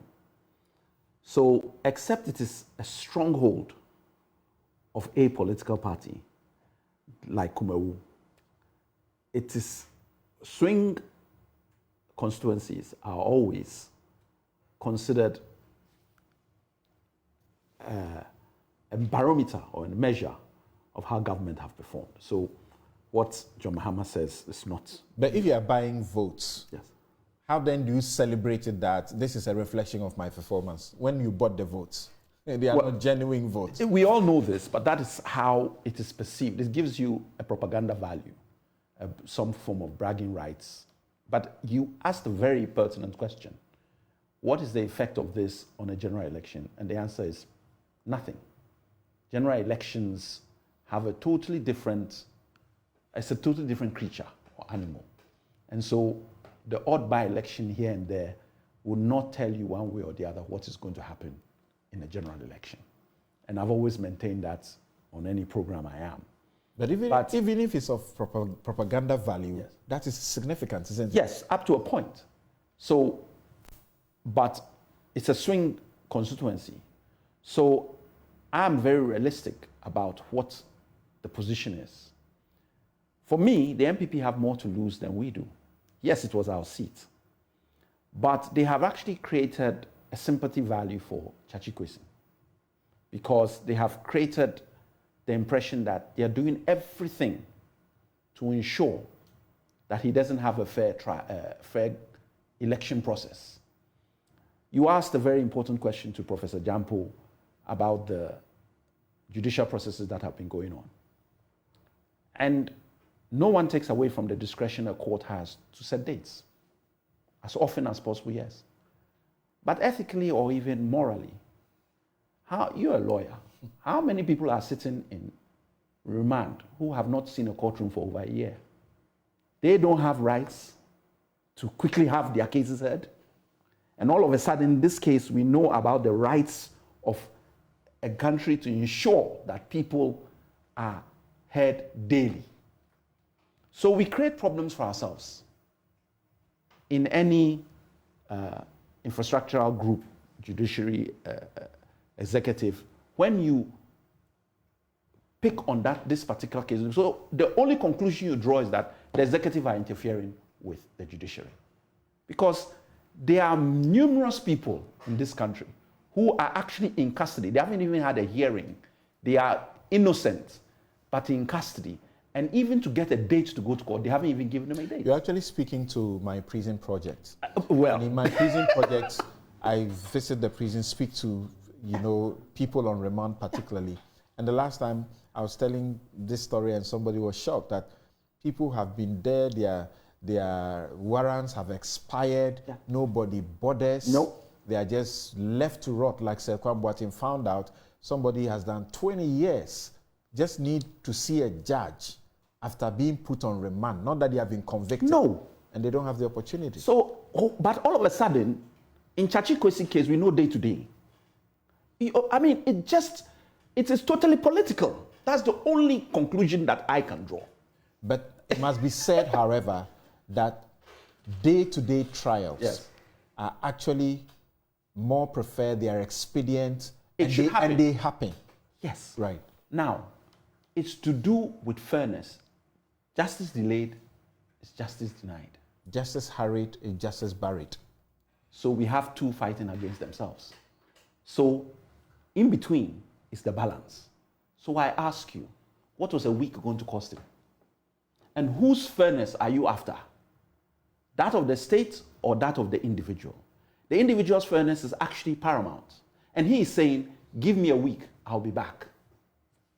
Hello? So I'm clear that, yes, we have all these... Well, in the process, you say there's a sympathy value that's been created for your candidate. So that is why I'm saying that no matter how hard they push, look, the initial even disqualification was an issue.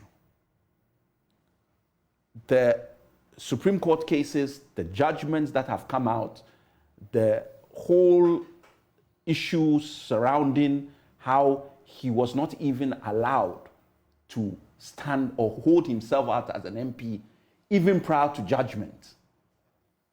Why? Just keep him out. Yeah, just keep him out of Parliament. That was the whole idea. And now you are keeping him away from trying to campaign. That is why the Attorney General is saying, all of a sudden we know, look, it is purely, Chachi Kwesi's issue is a purely political platform. And we will have the debates another time on the legalities after this election. There's been leave granted for a review of the Supreme Court decision. Yeah. So there's 7 days that was granted by the Supreme Court for him to file for a review because he's challenging the Supreme Court's decision that something went wrong legally. Right, so we see how that goes. Yeah. Richard, as I understand, you are in Assin North presently, correct? And it does appear that you're already in some celebratory mood as the NPP that your machine on the ground will deliver the 3,000 plus votes that Chachi Kwesi got in your favor so that you win, correct? Certainly, Samson, you could have said it better. The New Patriotic Party has been on the ground. Fortunately, unfortunately for us, right from Kumawu, we rode in here and we've been working since. And our MO is fairly simple, that we'll go to the people, canvass them, tell them what we want to do, what we have done, and on the basis of that, promise that in the future we'll do more of what we have done for them. And that has been our conversation here. And I think that it's taking hold, and come 27, the new patriotic party is going to win. The conversation about the candidate of the NDC is one that I think that the NDC, well after this election, they'll come to terms with what wrong decision they have made. I think that the NDC, right from day one, in 2012, when Mr. Gatekeeping showed up, they have mangled all the opportunities they have to decide properly as a political party for who represents them in Assin North. And the consequence of that is what we are all suffering today. In fact, Samson, permit me to share my condolences with the family of one of our communicators here who sadly passed yesterday, all parts of the efforts that we are giving here for victory on the 27th. We are yet to formally inform the family, but some people have been sent to. So sorry about that. What led to his death? I think there was one earlier death reported on the side of the NDC. What led to this death? Right. So this was not an accident, but he was involved in an accident with my vehicle much earlier, I think a week or two ago. But then got out and everything. But then yesterday we heard that he had some situation to do with asthma. We're not too sure. But then somehow he was brought to the hospital, and within 30 minutes or so, I was declared dead. And sorry it's to been hear that. very yes. But we've resolved to move on and to ensure that ultimately, as a party, we win this election to the honor of all who have given the effort, and especially for the good of Assin North. So, Samson, I was saying much earlier that, the NDC conversation about the situation, I wonder sometimes when I hear them if they are listening to themselves. Because here is a gentleman who came from Canada, wanted to contest, want to go to Parliament. And Samson, people who want to go to Parliament have foreknowledge. So they prepare, they do whatever it is they want to do, engage their communities, build relationships, nurture the constituency, and all of that activity goes on. We know that. But Mr. Quayson showed up and in 2012 wanted to contest holding his Canadian citizenship in hand, wanted to contest, commence the process, which begins with a party screening before you get to the point where you go through screening with the Electoral Commission and file. He was holding that in his hand, and the party disqualified him. And Mr. Gatekeeping went back to Canada for the ensuing 4 years. 2016, he came, holding the same document in hand. So you have Samson, if I venture to use this, he has a premeditated motive to want to contest with his candidature, his nationality as a Canadian in hand, until he crosses a certain line. Then he feels that he's comfortable and he has won before he go and dispense with it. He came in 2016 with the same, Canadian citizenship in hand, and then contested and lost the primaries. In 2020, he came again. He had it because in 2020, when he came back, he was still holding his nationality as a Canadian. And so you now look at this sequence of events as to how it is that the Gatekeeping from day one had this nationality issue and was not able to resolve it. And the NDC did not resolve that issue. And they allowed him to go through their primaries. And they allowed him and watched him file with the EC to contest. And subsequently then says that he is going to renounce it. So I'm saying that he has a motive, and his motive was to commit a crime because it was convenient for him to go that way. He was not looking at the interests of our Constitution. He was looking primarily at his self-interest, not at the interest of people of Assin North. And so what has happened here is what the Gatekeeping has brought upon himself, and in the process have breached our laws. And I think that, in all fairness, in the end, the NDC seeking power is seeking power to uphold the Constitution. And so when somebody has breached the Constitution, I think that it's incumbent on the NDC and all of us to ensure that that person pays for it. Otherwise, you create a moral hazard situation where anybody thinks that they can hide behind their political parties and breach the very law we're all trying to protect and uphold with our constitution, with our democracy. Is the president and the vice president, are they going to be there for your campaign? They certainly will be here. The vice president was here yesterday, as you would see. He was here to commission the 31-kilometer road from Praso to Assin North. That was beautiful. He will be here again tomorrow for our rally, which is the Herald of Victory on Tuesday. And I think that many more of our top-ranking members from Parliament, ministers, party elders will be here, because it is that important for us as a party to be able to go back and help Assin North develop. Right. And you know the story of Assin North, Samson, just briefly. You know, this was a constituency that Honorable Kenneth Japan was the MP of. And every community we have been to, since he came, I was part of his campaign team that went around many other places.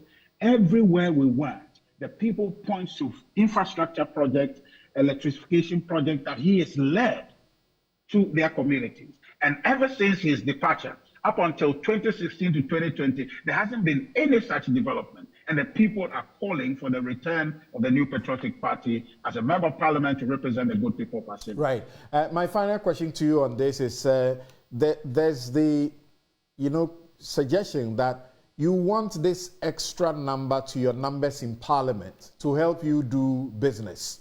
But you still won't have, a good number to do business, because you have MPs who are ministers who have to travel almost always, and you will always need the opposition to be able to carry on business in the House.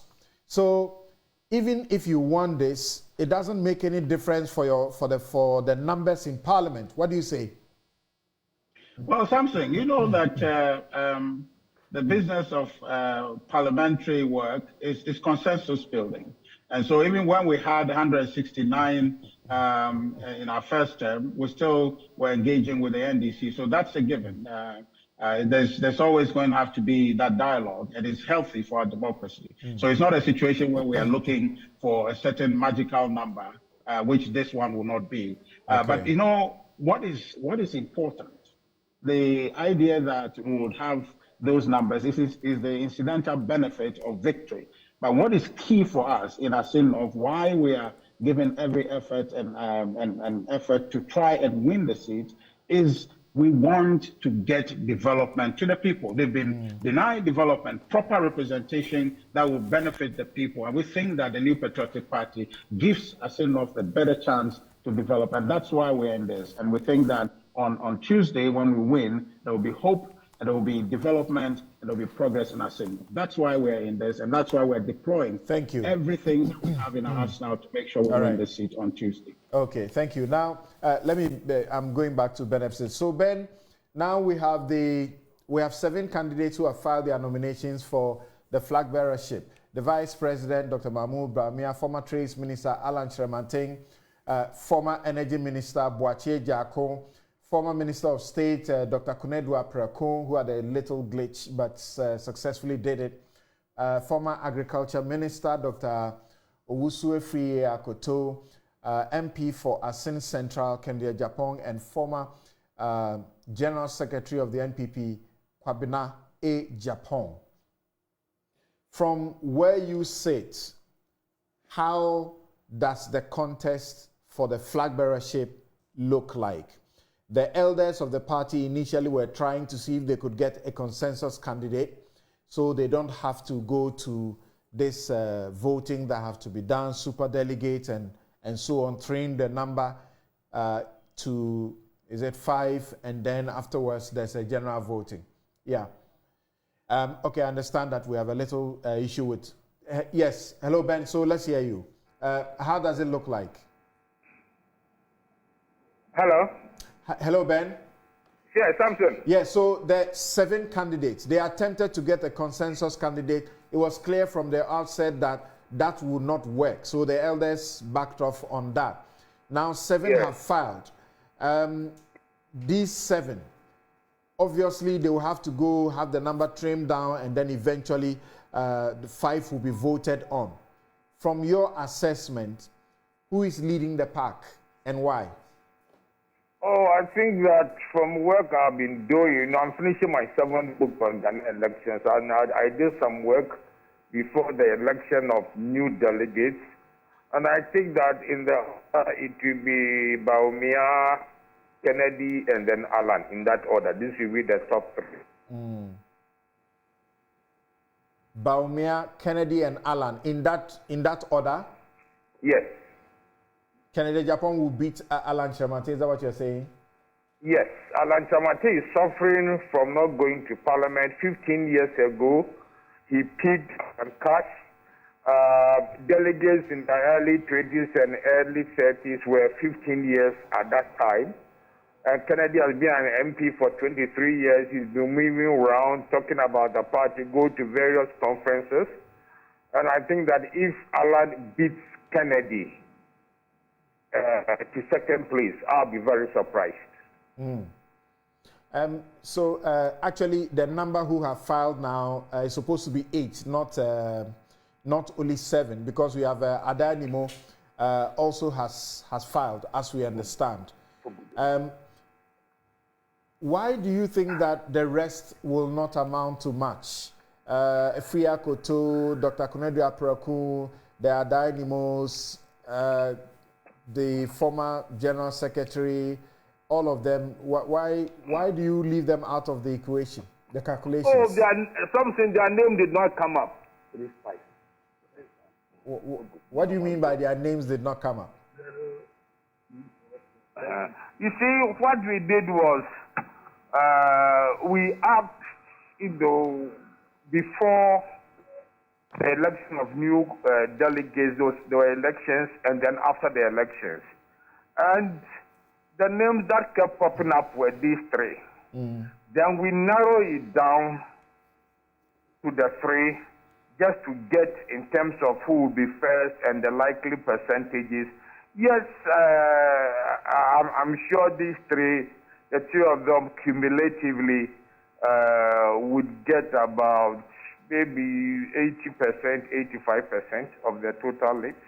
The rest will be shared among the others. Interesting. So are you suggesting that those who have gone ahead to pay this hefty filing fees to file, they are wasting their time and they don't know about that? No, Samson. First, I'm not a delegate. And they will want to be, whenever the history comes of the NPP, for example, and they are being written, the names are written for those who contested for the flag bearership slots. Now there are about 7 or 8, 2 or 3 will be left behind. That is about 1,000 people, 1,000 superdelegates will select the top 5. And about 200,000 delegates countrywide, we decide which of the top 5 will be their flag bearer. And I'll give you from the work I have done, the top 3. All right. So please hold on there for us briefly. Professor Jampo, it's a lot of money. Is it 300,000? Well, paying 50,000 to pick the nomination form was not seen as much. But do you expect that some other, aspirants will file? Apart from these 8 that I have listed, Boache Jako, the former energy minister, Francis Adanimo, Kwabena J, Dr. Kunedu Aprako, Dr. Akoto Efriye, Kennedy Japan, these guys.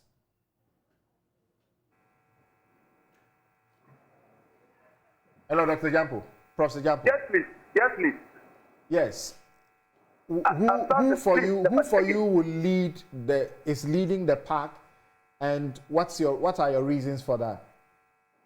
Oh, in a race? Yes, 8 of them who have filed so far. You want me to do this? I mean, I've not done any research. As far as I'm concerned, the race is between two key candidates, Alan Semantin and Dr. Baumia, and that's what I can say.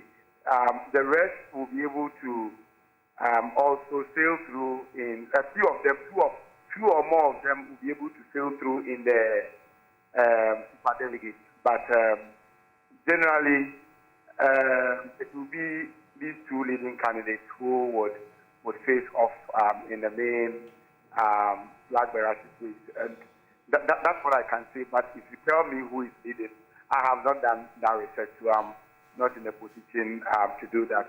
My caution to them is that one would emerge victorious in the superdelegate, but it's been rumored elsewhere, in some circles, that it may get to that point where after the superdelegate, some people may canvass the idea that since one may have emerged victorious, the others should just understand for the victorious person to make the flag bearer. And I'm saying that that's not what their party's constitution says. So, and when you say victorious at the superdelegates level, you are talking about the one who get the highest votes. The one who gets the highest votes. That's what I mean. And that's not what their party's constitution says. And so NPP, even though they have broken their own laws on several occasions, it's a party of laws and rules. And so I would urge them that they should manage this particular process very well, because political parties that have been intact have not even been able to break the 8. And so if you are seeking to break the 8, then you cannot afford schisms and disintegrations. What I foresee is that if the processes leading to the selection of the flag bearer for their party is not fair, if it's not level, I foresee a breakaway from the party, and that will make the party bleed till it dies. And the caliber of people who are now contesting are people of pedigree. If Dr. Baumia thinks that the processes are not fair, and so he wants to break away, he will take a huge chunk of the support base of the party. If Alan Semantin feels that the processes are not fair, he will take a huge chunk of the support base of the party, and then can elicit support from other areas too. And they may be formidable forces. And so the party will bleed. So the party that is seeking to break the 8 shouldn't be the party that should allow it to run. Who do you tip will win? Who do I tip will win? Oh, you two. I've said it. I've told you that it's a race between the two. I've not conducted any research. Yes, so but what's your hunch? You observe, you speak to a lot of people, and so on, and you are a political scientist. So who do you think among these lots? Your people are ready. Your online portal people, they are ready, so they will go and make a headline. What I'm telling you is that as a political scientist, I can only speak from the angle of research and empirical data. I have not done that yet. Maybe you are not a man. You are not a man known to shy away from controversy. I am revising my notes. Okay, all right. Thank you very much, Professor Jampo. Now, Alex, there are suggestions that eventually it will come down to Dr. Baumia and Alan Semantin. And there's a potentially, the suggestion is that the two may have to come together. Do you see this as a possibility? No, I'm talking to Alex Segwefia here. Okay, all right. My position on this is very clear. We really don't care what they do. Absolutely don't care. The baggage that is being carried by whoever comes as a result of the performance of this government, anyone who comes is going to sink. Whatever permutation they put forward, whoever is the leader of the party, and it gets worse even when you mention the two forerunners, because they have been part of government, one more so than even the other. So if you even put them together, you make matters worse. So as far as I'm concerned, the NPP is in a very bad place in terms of trying to create a front which gives Ghanaians the hope that something is going to change in Ghana. They suggest to you that President Mahama is coming from the north. For the first time, if they are lucky, they have a candidate from the north. Even before he gets to this, he has broken your hold of the north. That they have come to lead you in the numbers in parliament in the north. So if they have that ticket, it's done for John Mahama. That's the end of him. John Mahama had 4.5 million votes in 2016. We lost. NPP had 150 something seats. We had 106 seats. The same John Mahama has moved to 6.5 million votes for the president, 6 million for us. So an increase of 1.5 million people in 2020 election. And we've moved from 106 to 137. Historically, the trajectory is going one way. So as for statistics and things, you look at them and you give your story. I'm sure others will say differently. The bottom line is that most elections have been impacted by the state of the economy of the country and how people feel about the current government after 8 years. The NPP is looking very, very bad in that. In fact, no government that I can think of has come from such a low trajectory. All the macroeconomic are against them. And yes, some will change by the time we get there. But people are not forgetful. Most decisions are made the year before the election. That is also historical. By the time you are done your third year, most people know. So you then play with the swing voters. They have been telling Ghanaians, and they will continue to tell Ghanaians that, and some Ghanaians know that it's not exactly their fault that the economy is where it is. No, it's exactly their fault. Let me just make this clear. It's not that it's exactly their fault.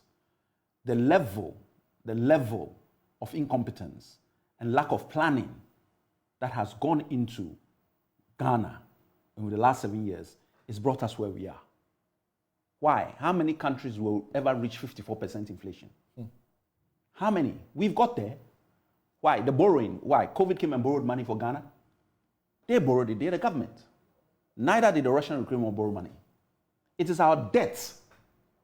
Have we ever been under a domestic debt exchange like this, ever? So what has that got to do with all these things they're talking about? It is the debt position that has created it. And that is created by the NPP government. They've borrowed, they were warned. So I quickly want to put that aside. Let's not, nobody should buy into this propaganda about, yes, globally the COVID has had an impact. Yes, globally the Russian recruitment war has had an impact. But why isn't every country in the same position that we are in? To this level of the macroeconomic indicators. Even going to the IMF of itself is not necessarily something that you can say, but the extent to which we have had to, the conditions. Why? People bonds are at risk. I never would have thought that you could talk about Ghana in terms of, our CD and its development, and the comparison is that we are only better than, Zimbabwe and one other country, in that regard.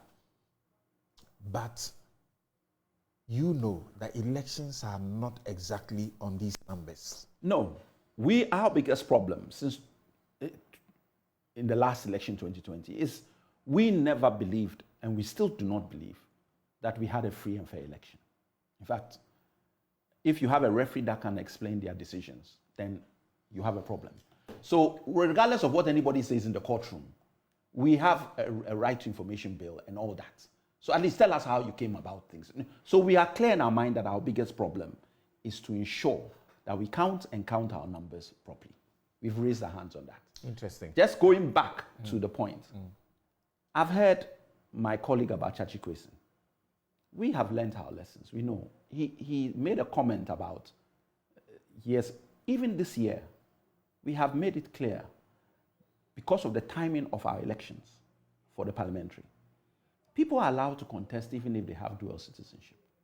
But by March 2024, if you haven't brought your certificate, the seat becomes vacant and we have a quick election. Okay. So we are live. This issue of why should education come 2012, you don't know our rules at the time. Well, and you shouldn't speak for us. Well, maybe by that time, yeah, Parliament would have passed the amendment to the Constitution to remove the impediment on dual citizens. You know, there's a bill in Parliament. I'm hoping that would come to pass. All right. Which, by the way, John Mahama has promised to push. Okay.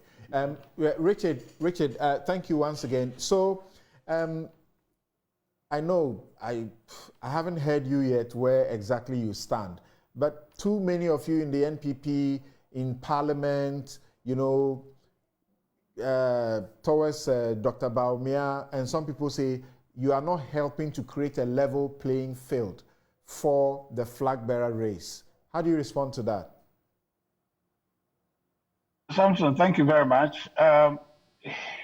My senior brother has said a lot of things I will probably be veering off if I want to respond to him. Then but I just want to say one thing where he says that their problem is the Electoral Commission. When you have a commissioner who cannot explain their actions, I want to say, Samson, you are the lawyer. If a litigant does not have a case, will he have a day in court? They have confirmed to us that in 2021, the election petition, they didn't have a case. They have confirmed that in their own admission. Well, he says we have an RTI law and you can demand information. The last time we checked, they have not filed an RTI request to the Electoral Commission for that information. Well. So please, let's proceed with the flag bearer race. So the key is that they are their own problem. Nobody is their problem. And being their own problem is simply that they are incompetent, they mismanage the economy, and that's why they were voted out. What we have now, the situation of our economy now is well known. And I'm happy my senior brother admitted that yes, Russia, Ukraine has had an impact, COVID has had an impact. Their only problem is that they are trying to minimize the impact it has. But globally, it is established that this is the reason the global economy is in distress, and Ghana is no exception. So we'll go to the election. Ghanaians know. What do you say about the complaint that your MPs and a good number of you going to the Bawumia camp is not helping to give a level playing field for the candidates? Well, Samson, you want me to move away from the economy story, but I think that's the key matter I want to say. But you know, we're talking about your flag bearer race. Oh, but he was talking about the economy anyway. But the matter at issue, I think that is really a matter of people's opinion. It's democracy, and it's democracy. People are free to choose. I have not made any such declaration. Others who are comfortable, they can make that declaration. I don't think that there's anything wrong with it. What it is that we should expect from them is that so they don't use what their declared position is to affect the prospect of another. If that doesn't happen in a democracy, I think that people are free to select what vision they want to support, and I think that that's what is at play. That's exactly the effect of these declarations of support, is it not? No, I don't think so. I don't think so. You can estimate some perceived impact, but I don't see any substantial impact of that. What will be consequential, Samson, is that if anybody what just happened? From Assin North, his line has been cleared. Yes. That will be. Go ahead. So I'm saying that if anybody affects the other with their declared position, then that would be a problem. In my standing, for example, as a director of communication, if I am to say that I am for this candidate, this candidate, how, perhaps assuming that I've said that, if that colors the way I do my work, if that becomes a basis for me to do what I do differently in order to benefit the candidate or the person I support, then that will be problematic. But in the ordinary sense, If people support one person because they believe in a certain vision that it carries, I don't think that is a problem. But ultimately, the new patriotic party will prevail. And I can tell you simply why that is the case. Because we have attempted in a difficult time to steer this economy in the right direction. The NDC, however, doesn't have any message. When they run this economy aground, Samson, you were here in this country, they didn't have any proposition. Even when they were in a storm, they didn't have any solution. Do you have a sense? Do you have a sense of which of those who have filed will emerge after the superdelegates? Do you have a sense? Samson, I think the delegates will decide that, and when that is decided, we'll all know. Right now, there are estimates from